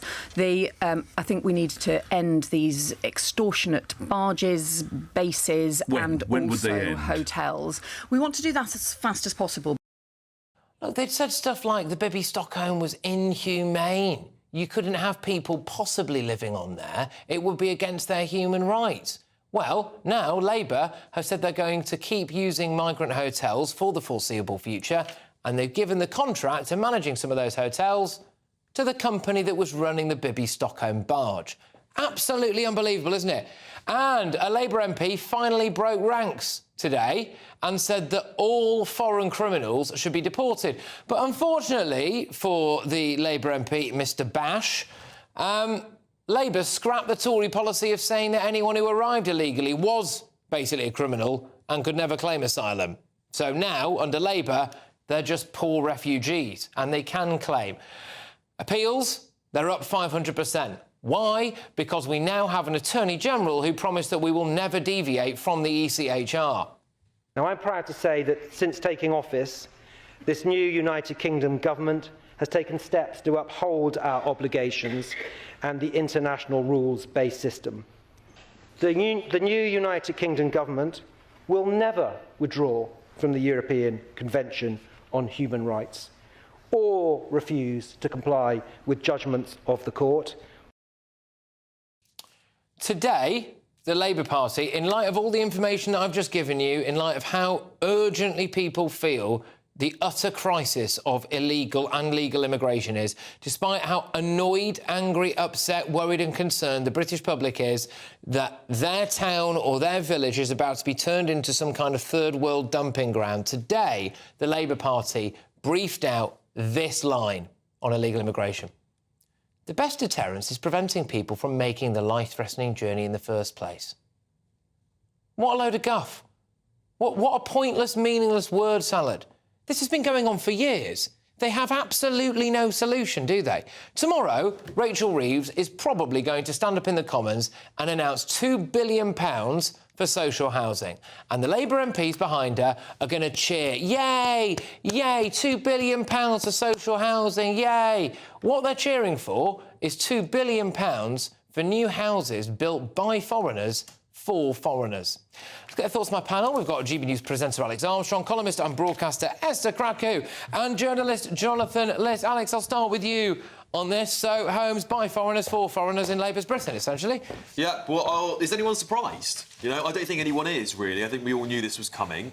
They got rid of one of Angela Rayner's first acts was to scrap one of Rishi Sunak's key policies, which was going to be British homes for British people first, which is how it should be. If you're a British citizen of this country, you should get priority housing. I don't think that's controversial. I don't think that's left or right wing. That is just the way it should be in Britain. Unfortunately, now we're going to find more of our tax money going to these new programmes when actually, you know, quite frankly, we know that where they're going to go is to foreigners who don't have not contributed, their families haven't contributed to our economy, they haven't contributed to our society, and they're probably not going to assimilate. So young lads like me who've come from London, who come from poor families, who still can't get on the housing ladder, are going to be paying more taxes to help other people who have come to this country potentially illegally before I'm even given the opportunity to get on the housing system. It doesn't really seem fair, Esther. Well, I mean, I think I can't even believe we're having a conversation about this because, you know, in other countries, you're never going to see a conversation about who should benefit from the country's exactly. System. However, I think, you know, the statistic that you quoted about 40% of housing goes to people that are not British born. I think that's the reason for that statistic is because many of them end up having children here. So their children are technically British citizens, but they're not. So the heads of the household tend to be immigrants, but they have children here. And also, almost a fifth of the English population lives in social housing. That's the real issue here. The point is not to get people living on social housing or building loads of social housing so people can live in it. The point is to get people to be able to buy their own houses to actually grow the economy.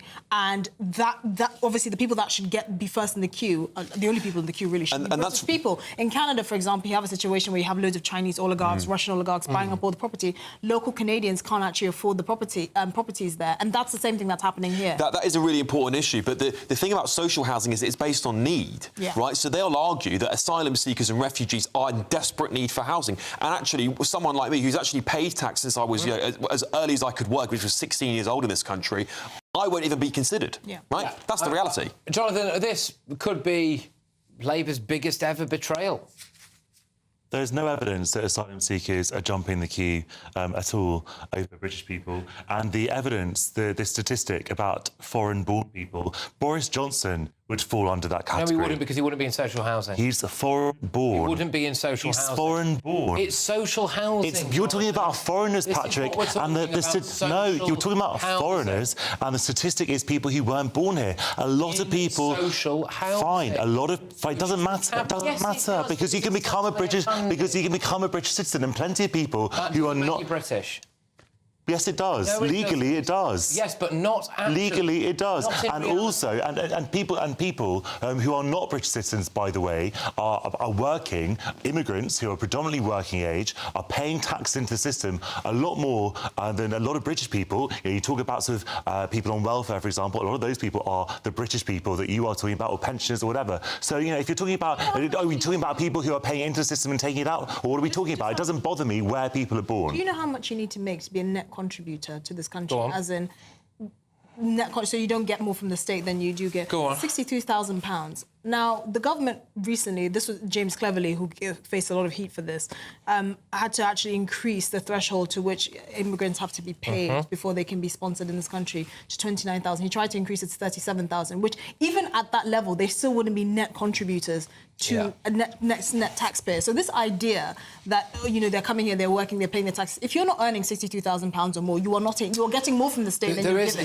There is I think... Just sort of technicality. I think something is going to happen in Britain over the course, if, by the way, Labour even managed to build this number of houses, which I'm deeply sceptical of, but let's just assume they do, and let's assume that they get a second term and they do therefore build even more. I know, but then they build even more houses, OK? They're going to have to build a lot of these in relatively rural areas, and we're going to see people who have chosen... Without the transport infrastructure, schools... Without any of that, and unfortunately... The stats show that where there is an influx of people, especially when it comes to asylum seekers and illegal immigrants, as well as low-level economic migrants, unfortunately there is an increase in crime, both violent and sexual.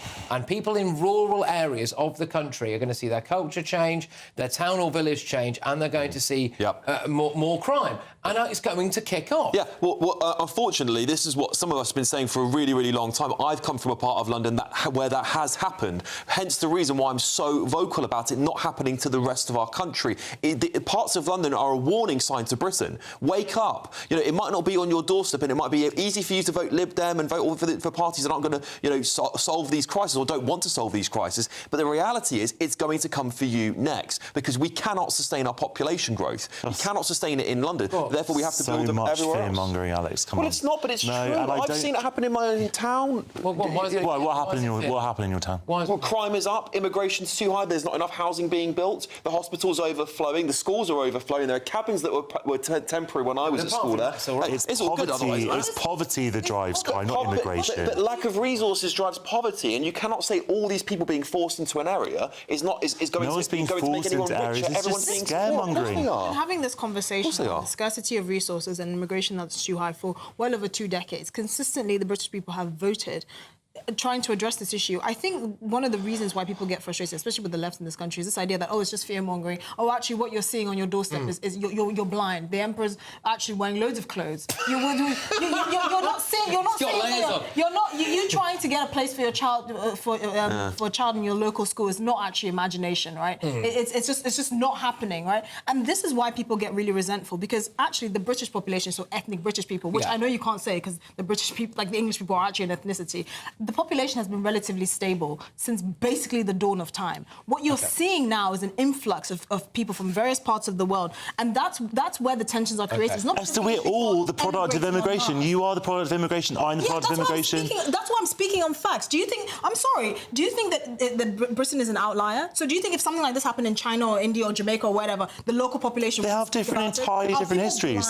No, I'm saying the English population has. And India and Jamaica did have rather unwelcome immigration. For the last 350 years, from this country. There has been a mass immigration of English people from the rest of the world. They've actually been on this island for a very long time. So this idea that they don't know what they're talking about, they don't realise the community is changing, is ridiculous. Jonathan, can you understand why people are concerned, especially in some rural, quintessentially English parts of England, that there might be now housing developments there, and the people are going to... With the social housing in those areas is going to be, as Alex was saying, based on need. And we are seeing big influxes of people from, say, Somalia or Sudan, etc. We accepted 93% of all applicants from Sudan in 2023. Some of those are going to be classed as incredibly vulnerable and needy under our asylum system. No, we're getting all the surgeons. Patrick, you know perfectly well the planning laws are not going to allow the quintessentially English villages, as you say. The village green is not going to become a mosque. It's not going to become Little Mogadishu. We are perfectly able to absorb. We are perfectly able to absorb migration in a sustainable way that preserves communities. We have been for decades. We will be. Are you asking us to not believe our own eyes? Yeah, we're just imagining it. I don't know what your eyes are telling you. My eyes are telling me something different. I took my mother to Barnet A&E, and we spent over 10 hours there. I hardly heard English, for one thing. We spent over 10 hours there. She was facing, obviously she was an A&E, so she was facing quite a medical crisis, and the complete change from this hospital that's been my local hospital for well over a decade was actually shocking to me, and I was like, oh my God, how am I going to get my mother the help she needs? This is all in my imagination. I haven't witnessed this change in the last 15 years of my life. I'm just fear-mongering. And my mother didn't actually spend 10 hours in A&E, not getting help, with too many people there, with not enough resources, with barely anyone speaking English. This is just in my imagination. You know what it is, Esther? To Luton Hospital, it's just in your imagination if you didn't get help for 10 hours to get a bloody blood test. You know, and I think the issue is that British people want to see their money spent on their sheer lack of resources first. They want to see their hospitals improve, they want to see their services improve, and yet we're saying, actually, we're going to build more homes because we need to increase the population. And the reason why they want to increase the population is to continue the GDP trend that is based on complete rubbish, because we all know GDP goes down per capita, but that's why they want to do it. It's a competition to who can import the most migrants. Well, it's funny you said the word competition. Oh, I know where this is going. Here we go. Yes, we can make your spring spectacular. Our latest Great British giveaway. Your chance to win £17,777 in tax-free cash. Here's how.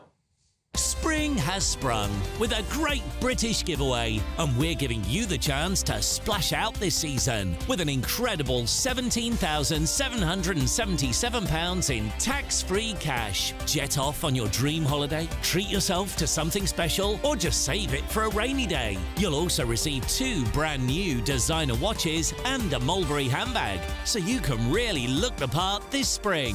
For another chance to win the lot, text cash to 63232. One entry costs £2 plus 1 standard network rate message, or text bonus to 63232. 5 entries cost £5 plus 1 standard network rate message. Go to gbnews.com/win. Entries start from just £2. Call 0903 681 3232. Calls cost £2 plus your network access charge, or post your name and number to GB12 PO Box 8690 Derby DE1 9TT. UK only. Entrants must be 18 or over. Lines close at 6 p.m. on the 4th of April. Please check the closing time if listening or watching on demand. Good luck. Coming up, all of tomorrow's newspaper front pages. Some breaking news tonight. Prince Harry has been forced to quit his own charity after a leadership row exploded behind closed doors. More on that in a few minutes. Oh, and is the BBC indoctrinating kids again? There's Remy and his siblings. And this is Ren and their siblings. It's non-binary raccoon time, kids. But first, breaking news tonight. More breaking news. Labour MPs voted against an amendment to ban solar panels built by slaves. So is the Energy Secretary, Ed Miliband, OK with slave labour? That's next.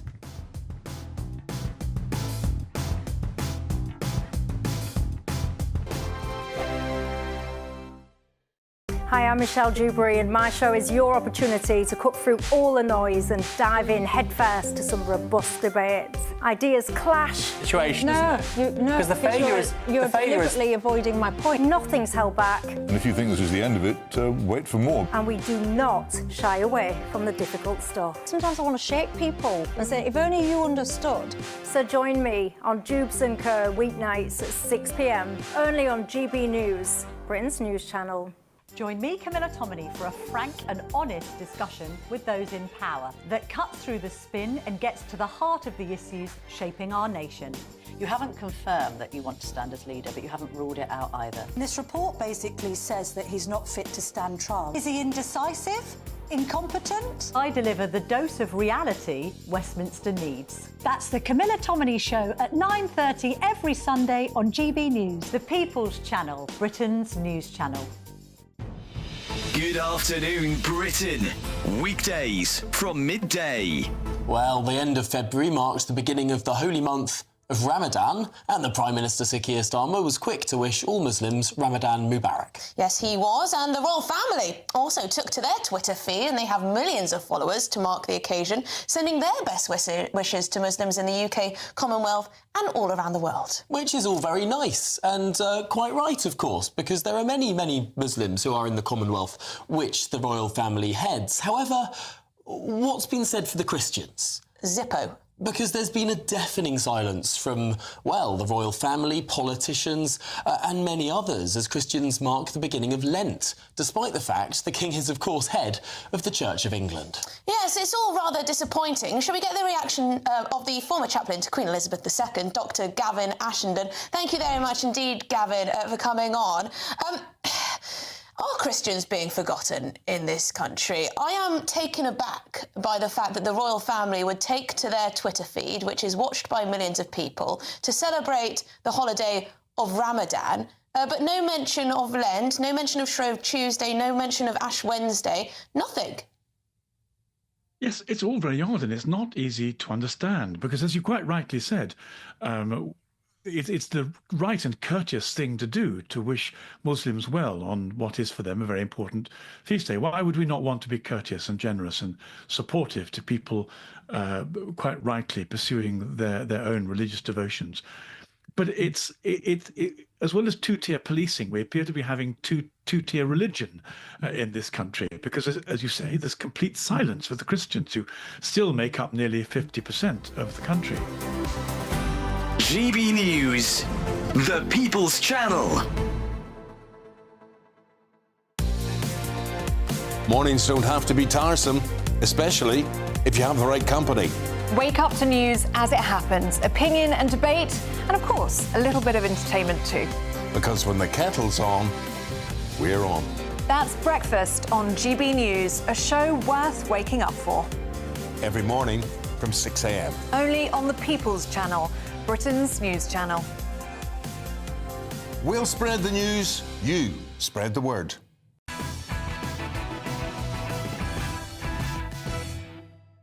Welcome back. When I come back after this particular segment, I'm obviously bringing you the front pages, and apparently there's some big breaking news on that. Prince Harry has supposedly been forced to quit his own charity after a leadership row exploded behind the scenes, so I'll have more detail on that for you. But first, is the Energy Secretary, Ed Miliband, actually OK with slave labour? I ask this because just hours ago, Labour MPs voted to block a bid to ban buying solar panels that could have been made by slaves.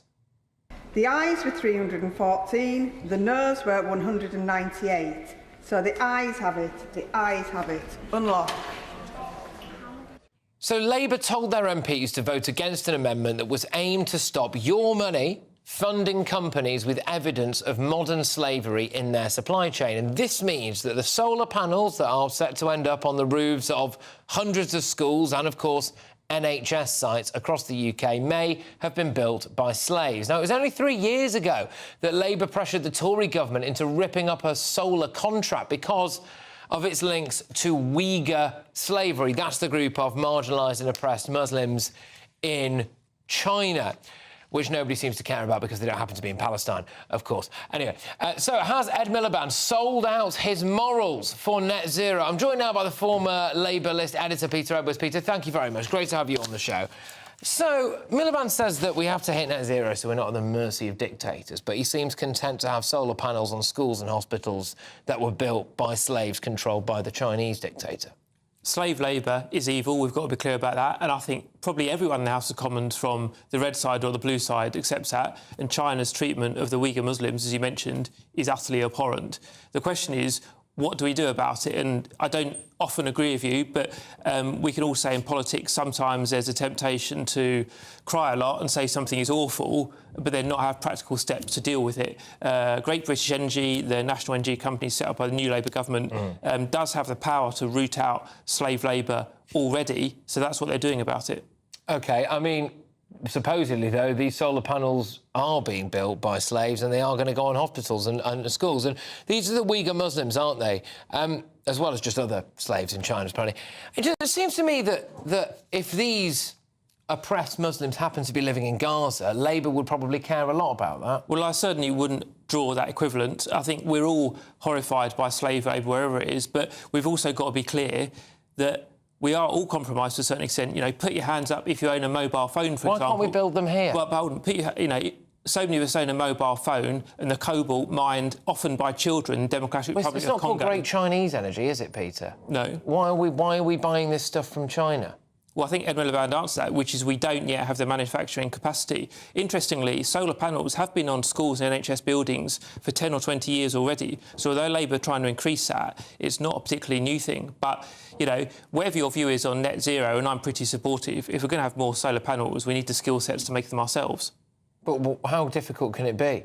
I mean, we cracked the Enigma code. Why can't we do that? Why can't we decide that we're going to have a massive push to get people in work? We've got 1 million people aged, I think it's 18 to 35, who are currently out of work and on benefits. Surely we can set up... I mean, we've closed Port Talbot coal factory, we've closed a load of steelworks, we've shut down a load of jobs in Aberdeen. Can't those people be retrained at pace to go and build solar panels? Why are we relying on Xi Jinping? Well, that's such a good question, because so often we talk about Britain's decline in manufacturing, but we need the skills to reverse that. And that's why after every fiscal event, as they're called, a budget, you see TV footage of a Chancellor and a Prime Minister in a hard hat out on a building site, because Britain needs to be able to make stuff again. We saw all the photos of George Osborne in a hard hat. We'll be seeing one of Rachel Reeves this week, I'd imagine. Yeah. We've got to invest in manufacturing skills. Well, look, David Miliband, the brother of Ed Miliband, is the CEO of a charity called International Rescue Committee, which deals a lot with the poorest people in the world and people who are victims of modern slavery. How do you think he'd feel about his brother's decision?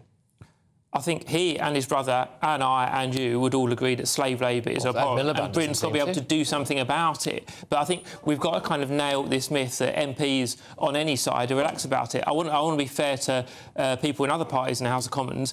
I think they all accept slave labour is horrifying, but it's what you do about it. There was a hoo-ha about chlorinated chicken from America, OK? We were told that that was an abomination. Trump's America, chlorinated chicken. We can't possibly feed that to people in Asda. But if you're Ed Miliband, you seem absolutely A-OK with a solar panel built by a Chinese slave.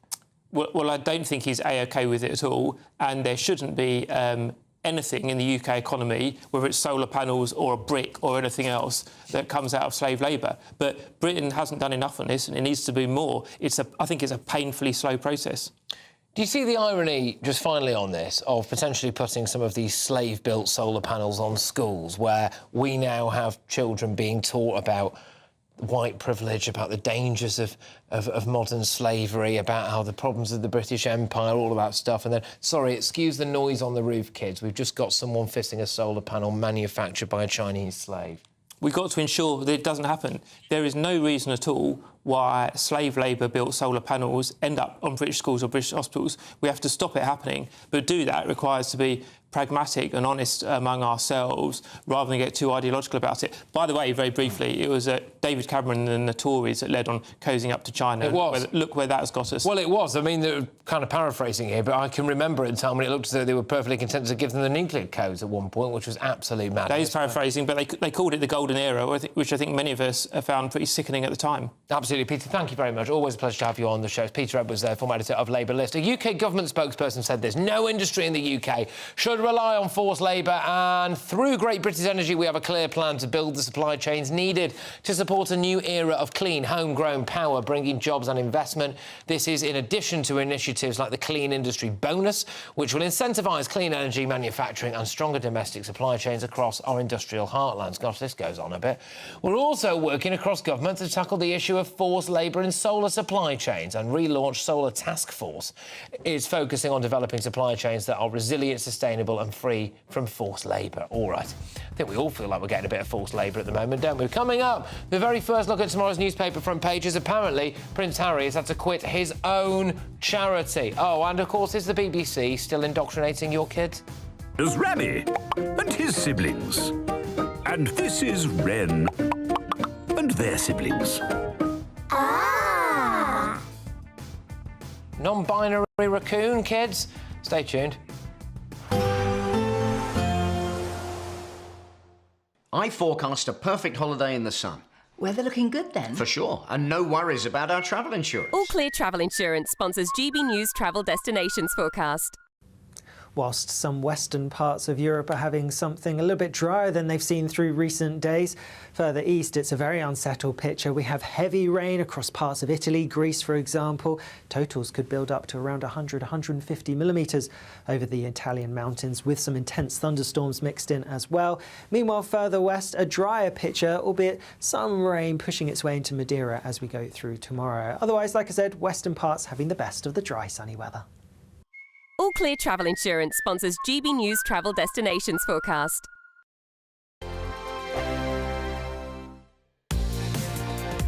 Mornings don't have to be tiresome, especially if you have the right company. Wake up to news as it happens, opinion and debate, and of course, a little bit of entertainment too. Because when the kettle's on, we're on. That's Breakfast on GB News, a show worth waking up for. Every morning from 6 a.m. Only on the People's Channel, Britain's news channel. We'll spread the news, you spread the word. This spring, the Chancellor steps up to the dispatch box to make a statement. But what kind of statement will it be? Taxes, spending, growth, benefits, cost of living. What's changing? And more importantly, how does it affect you? Does she have the headroom to make headway? Will it ease the squeeze or tighten the grip? Will businesses boom or struggle to survive? And does the spring statement have real impact, or is it just political posturing? GB News brings you the analysis that matters. Just what it means for your money, your home, your future. The Spring Statement 2025, tomorrow on GB News. Hi, I'm Michelle Dewberry, and my show is your opportunity to cut through all the noise and dive in headfirst to some robust debates. Ideas clash. Situation, isn't it? No, because the failure is you're deliberately avoiding my point. Nothing's held back. And if you think this is the end of it, wait for more. And we do not shy away from the difficult stuff. Sometimes I want to shake people and say, if only you understood. So join me on Jubes & Co weeknights at 6 p.m, only on GB News, Britain's news channel. Join me, Camilla Tominey, for a frank and honest discussion with those in power that cuts through the spin and gets to the heart of the issues shaping our nation. You haven't confirmed that you want to stand as leader, but you haven't ruled it out either. This report basically says that he's not fit to stand trial. Is he indecisive? Incompetent? I deliver the dose of reality Westminster needs. That's the Camilla Tominey Show at 9:30 every Sunday on GB News, the People's Channel, Britain's news channel. The royal family is an enduring symbol of tradition, unity and pride for Britain. At GB News, we celebrate what makes this country great. In our new royal newsletter series, you can join me, Cameron Walker, for Inside the Palace, an exclusive look every week that takes you beyond the gates and brings you the very latest from those at the heart of the monarchy. Never miss a royal moment again. Sign up now. Go to gbnews.com/royal newsletter and get the latest straight to your inbox. If you want your news to be straight talking, this is a nightmare for the Conservatives again. Down to earth. It's not just Nottingham where this is happening, is it? And most importantly, honest. Hard-working, middle-class taxpayers, they'll get their book thrown at them. Then catch me, Martin Daubney, Monday to Friday, 3 till 6 p.m. on GB News, Britain's news channel.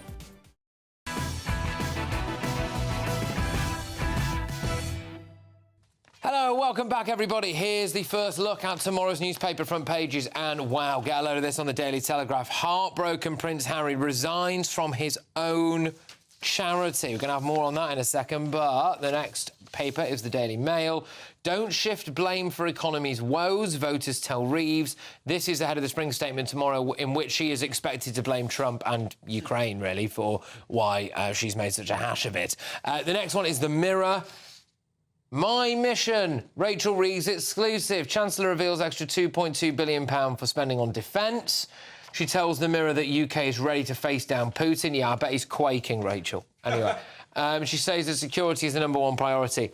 There's definitely going to be this thing in defence because Labour are putting up Defence Minister on the morning rounds tomorrow. The Daily Express, I think we're doing now. Victims must see sense of justice being served. The parents of Sarah Everard have warned that many murder victims' families are not getting justice. Not long enough prison sentences, they say, for their killers. The Metro, just to finally finish off this round of papers. Trump backs Chump at global shockwaves at data leak. This is the story. You're all aware of this by now, aren't you? There was a quite embarrassing incident where a journalist was included in a WhatsApp group about bombing Yemen. Not a hey? Signal. Sorry? Signal. Oh, a signal. Sorry. A thing about bombing Yemen. Apologies for that. Right, OK, so let's start with this breaking news tonight. That Prince Harry has sensationally left his own charity.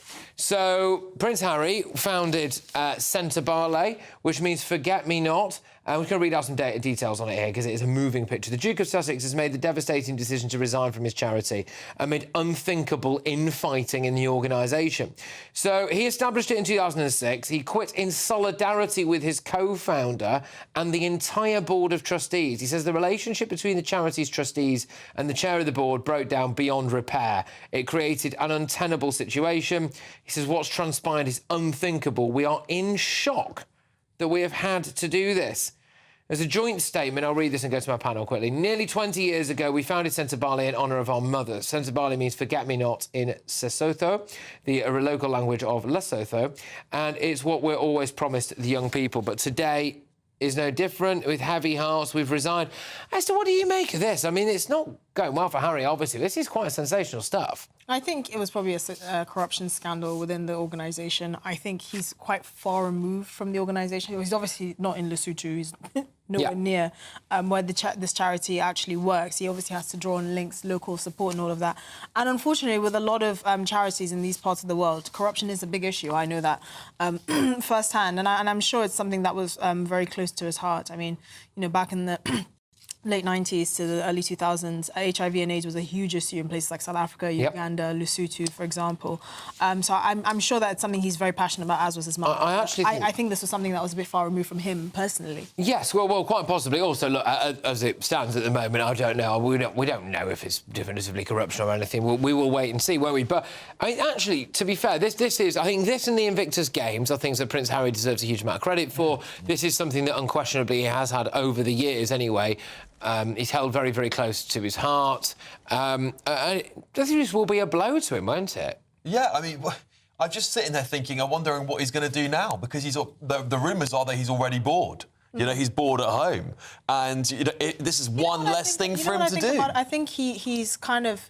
He remembers that he used to be a prince, but now he's having conversations about ethically grown granola in... Which has got flower petals sprinkled on it. Exactly. I think he's wondering how he got here. Yeah, I mean, surely this is quite a big personal thing for him. Meghan's obviously getting a lot of the attention at the moment in America, and this is just actually more bad news for Harry. Like, well, it's also, to be fair, and we should say this, it's also potentially very bad news for some very, very needy children in Lesotho as well. Who, I imagine this charity has helped tens or hundreds of thousands of over the years.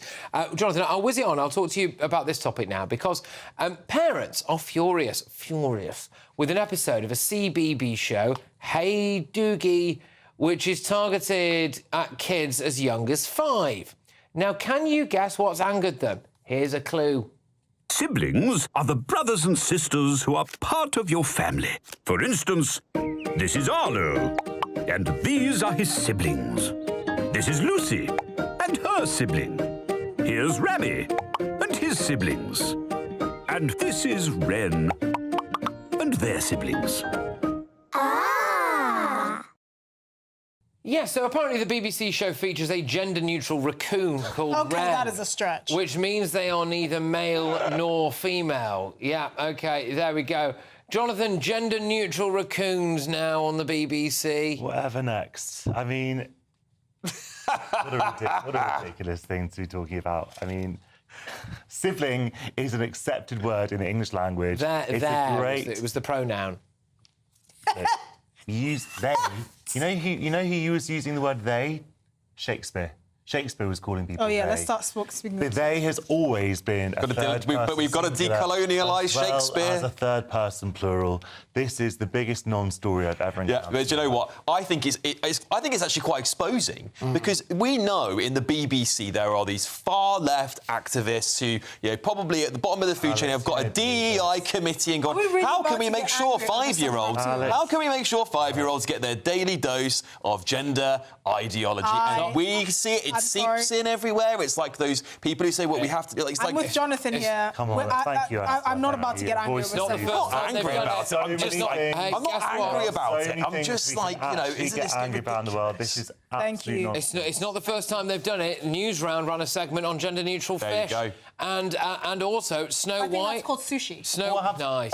Snow White. Snow White. And do you know those seahorses? The male actually give birth. That is so woke. Yeah. How dare they have trans seahorses? Nature is amazing. It's not trans. No, I just think seahorses. So I don't see that seahorse. I don't see that seahorse winning the 100 metres in the seahorse race, Jonathan. OK, that seahorse is not swimming against female seahorses, winning the 400 metres backstroke, whatever. I'm surprised the civil service didn't spend some money trying to see whether they could make it transgender, though. Anyway.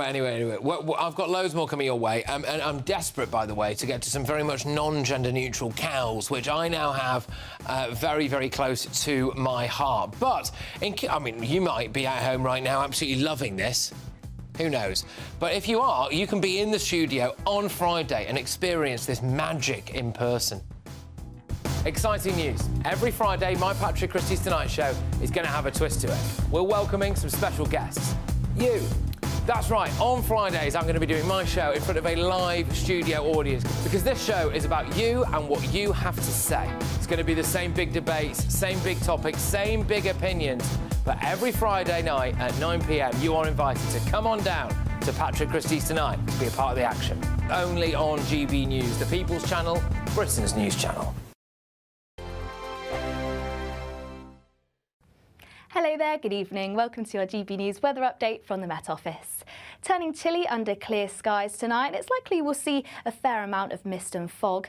Some drizzle to start the evening too across parts of the southeast, all thanks to this cold front eventually clearing its way towards the southeast, allowing a ridge of high pressure to build. So that means it's going to be a largely settled night to come. But with light winds, clear skies, it's likely we'll see some mist and fog by the time we reach the morning, particularly around North Sea coasts, past parts of East Anglia and across parts of the south too. Could see quite a murky morning, but largely dry, though we can't rule out a few showers just skirting the far north of Scotland. Turning chilly under those clear skies too, perhaps even some light patchy frost in rural spots. So across parts of the south, quite a murky start, quite grey skies around, some mist and fog, which may be quite dense at times and perhaps a little bit slow to clear. Similar across Northern Ireland, parts of northern England, some patchy fog, also some frost in places. And across Scotland, still fairly dry. Once again, there is a risk of some mist and fog to start and just a few showers, particularly across parts of Shetland, maybe even some longer spells of rain by the morning too.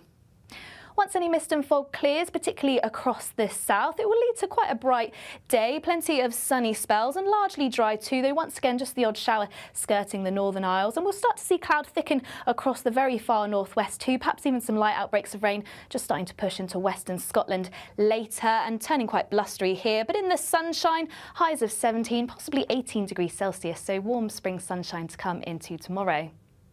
For Thursday, though, it's starting to turn more unsettled. Cloud and outbreaks of rain sinking its way southwards across Northern Ireland, Scotland, later into northern parts of England and Wales. Across the very far south and southeast, that's where we'll see the breast of the brightness. And once again, feeling warm in the sunshine, but unsettled on Friday and Saturday with showers, longer spells of rain, and feeling a little bit cooler too.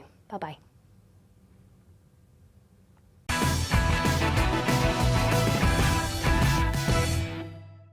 All right, welcome back. Two more front pages, one more front page for you now. It's The Guardian. Fears of further tax rises as Reeves promises to secure Britain's future. OK, so I thought I'd finish a little bit with this before we get onto those very special cows I've been telling you about for 2 days now. Now, this made me laugh. Remember Sir Sadiq Khan's horrendously woke renaming of some tube lines in London? The Lioness line, anyone? The Windrush line? Well, now the list of rejected names has been revealed. These were rejected. The Garud line, honouring Edith Garud, a pioneering female martial arts instructor and suffragette. Female martial arts line. Anyway, the Polari line, named after Polari, apparently, which is a secret language used by London's gay community for safety. The Green Carnation line, representing the Green Carnation, a historic LGBTQ+ symbol popularised by Oscar Wilde. The Marlins line, honouring Marlins, the UK's first fish and chip shop, and its cultural ties to migration and trade. There we go. However, it did get me thinking, if we were mayor for the day, what would you call your London tube line, do you think? Or what do you make of all that woke tosh? Anyway? Those lines are trash. We spent millions on that bonkers rubbish. Chuck it in the bin, burn it in a bonfire. No, Jonathan, As an rubbish. user, I love having overground lines named. It was incredibly confusing to have, this is the Stratford to Richmond line, this is the Gospel Oak to Barking, whatever. It's just much easier to have colour codes and to have different so you names. Can contemplate some woke ideology while you're Polari was the centre of gay life in the 50s and 60s. Kenneth Williams used to use Polari on the radio. OK. So people would hear Polari all the time. OK, fine. I'd call it the always late line, or don't bother. You'd be factual Mind the with gap. Yeah? Yeah. Yeah? You go straight, you go route one with the lines there. If you're lucky, you'll get there. Might be a bit If you're lucky, you'll get there line. Yeah. No, I just thought it was interesting, wasn't it? Because some of those, I would argue, are incredibly niche. Incredibly niche. They were rejected. They were, but that's the list of potential options. I mean, what you can tell from that list is that they were scratching their heads, desperately trying to come up with the most niche, diverse rubbish that you possibly could. Why can't we have a great person like the Churchill line? You know, of all of the great people that London has produced, seriously, of all of the great people that London has produced, one of those lines was nearly named after a woman who did judo. It wasn't named after No, seriously. No, it was nearly. We've got to look at the lines we have. Most of them are named after queens, Victoria, Good, Elizabeth. That's fine, so you're allowed to have something. Not judo woman, not immigration fish and chip It shop. wasn't named after her. No, it wasn't. Now we've got and also named after one-time football winners. Windrush commemorates a really short moment in history, by the way. The fish and chips line, Morley's line, that'd be great. All right, great stuff. Now, some very important news. Very important news. Everybody, stop what you're doing and stop what you're doing and zone into this, OK? Very important news. Me and my delightful wife, Emily, were honoured to discover that 2 cows have been named after us.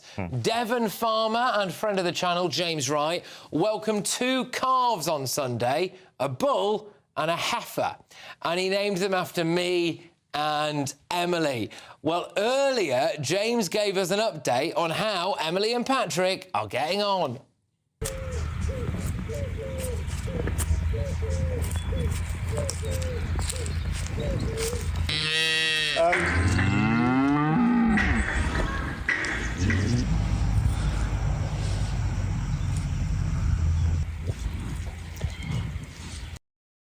When I went into television and I decided to stand up for the farmers who were getting a real rough ride of it, I never thought that I would have cows named after it. And it's all just incredibly moving, isn't it? A load of bull, if you ask me. Am I going to see them in Miller and Carter for their graduation? And you did it. You did the thing we said we weren't going to do in the break. You did it. Yeah, OK. I would normally, of course, not approve of someone naming a heifer after my wife. But I think in this case, James Wright, thank you very, very much. Tremendous. And I am going to hopefully go and see those cows in person. In Hawksmoor. Nurture them. And love them. And those cows will have a long and happy life, Esther. They'll have a long and happy life, OK? Running around the field forever. OK? Anyway, thank you very much, James. And I think it's a wonderful thing. I think it's a wonderful thing. Coming up next, we are going to have Headliners, which is presented tonight by the amazing Josh Harry. Josh, what is on your show? Loads to go out the front pages. Well, sure, but I was just going to say, I saw you changing in the dressing room once, and your back doesn't look a little bit like that cow. Anyway, thank you.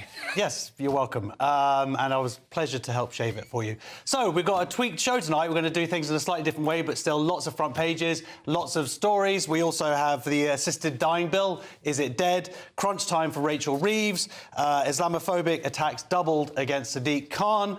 And a bearded trans woman are on the same wards as biological women in Scotland. OK. Yeah, it's going to be a great show. Absolutely. Well, look, make sure that you keep it GB News and you keep it Headliners. Josh, thank you very much. I'm just going to do a quick sweepstake because tomorrow night we have got a spring budget special and keep it GB News throughout the course of the entire day, by the way. Do you think that Rachel Reeves' spring statement or whatever it is going to go down well, Esther? Yes or no? Probably not. Probably not. And how do you feel about it? Nope. No. Go on, John. No, I don't think so. Oh, really? No. Right, OK, that's not great. Well, I suppose the only way is up, isn't it, really, for Rachel Reeves, who no doubt now, bless her, is sitting there thinking, how the heck do I make the best of this situation? But do keep it GB News. Emily, my beautiful wife, is actually on a farm tomorrow for you, so she's going to be up there doing all of the reporting from there. We've got reporters dotted out around the country. Why? We want to see how that budget, the spring statement, affects you, real people out there right now. How does it impact the money in your pocket? Thank you very much, everybody, for watching and listening. I hope to see as many of you as possible live in the studio on Friday. Up next is Headliners.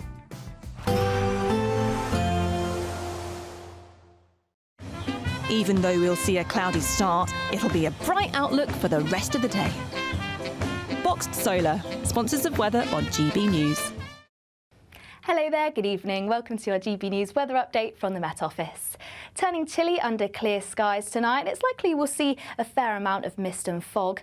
Some drizzle to start the evening too across parts of the southeast, all thanks to this cold front eventually clearing its way towards the southeast, allowing a ridge of high pressure to build. So that means it's going to be a largely settled night to come. But with light winds, clear skies, it's likely we'll see some mist and fog by the time we reach the morning, particularly around North Sea coasts, past parts of East Anglia and across parts of the south too. Could see quite a murky morning, but largely dry, though we can't rule out a few showers just skirting the far north of Scotland.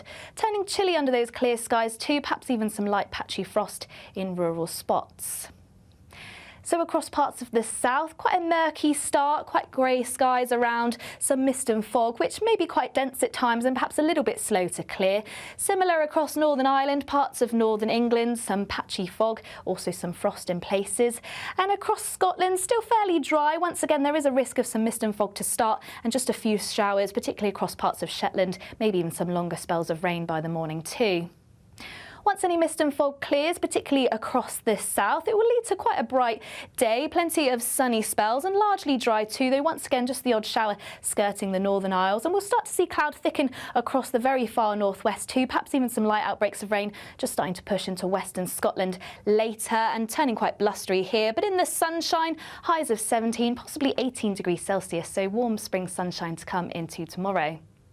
For Thursday, though, it's starting to turn more unsettled. Cloud and outbreaks of rain sinking its way southwards across Northern Ireland, Scotland, later into northern parts of England and Wales. Across the very far south and southeast, that's where we'll see the breast of the brightness. And once again, feeling warm in the sunshine, but unsettled on Friday and Saturday with showers, longer spells of rain, and feeling a little bit cooler too. Bye-bye.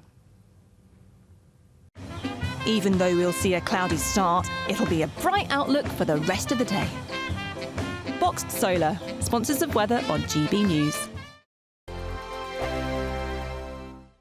There's just 2 weeks left to see how you could be a spring winner, as we have an incredible £17,777 in tax-free cash to be won. And if that wasn't enough, we'll also give you the latest Mulberry handbag and not one, but 2 sought-after designer watches. Make sure you don't miss out, as lines close on the 4th of April. For another chance to win the lot, text cash to 63232. One entry costs £2 plus one standard network rate message, or text bonus to 63232. 3232. 5 entries cost £5 plus 1 standard network rate message. Go to gbnews.com/win. Entries start from just £2. Call 0903 681 3232. Calls cost £2 plus your network access charge. Or post your name and number to GB12 PO Box 8690 Derby DE1 9TT. UK only. Entrants must be 18 or over. Lines close at 6 p.m. on the 4th of April. Please check the closing time if listening or watching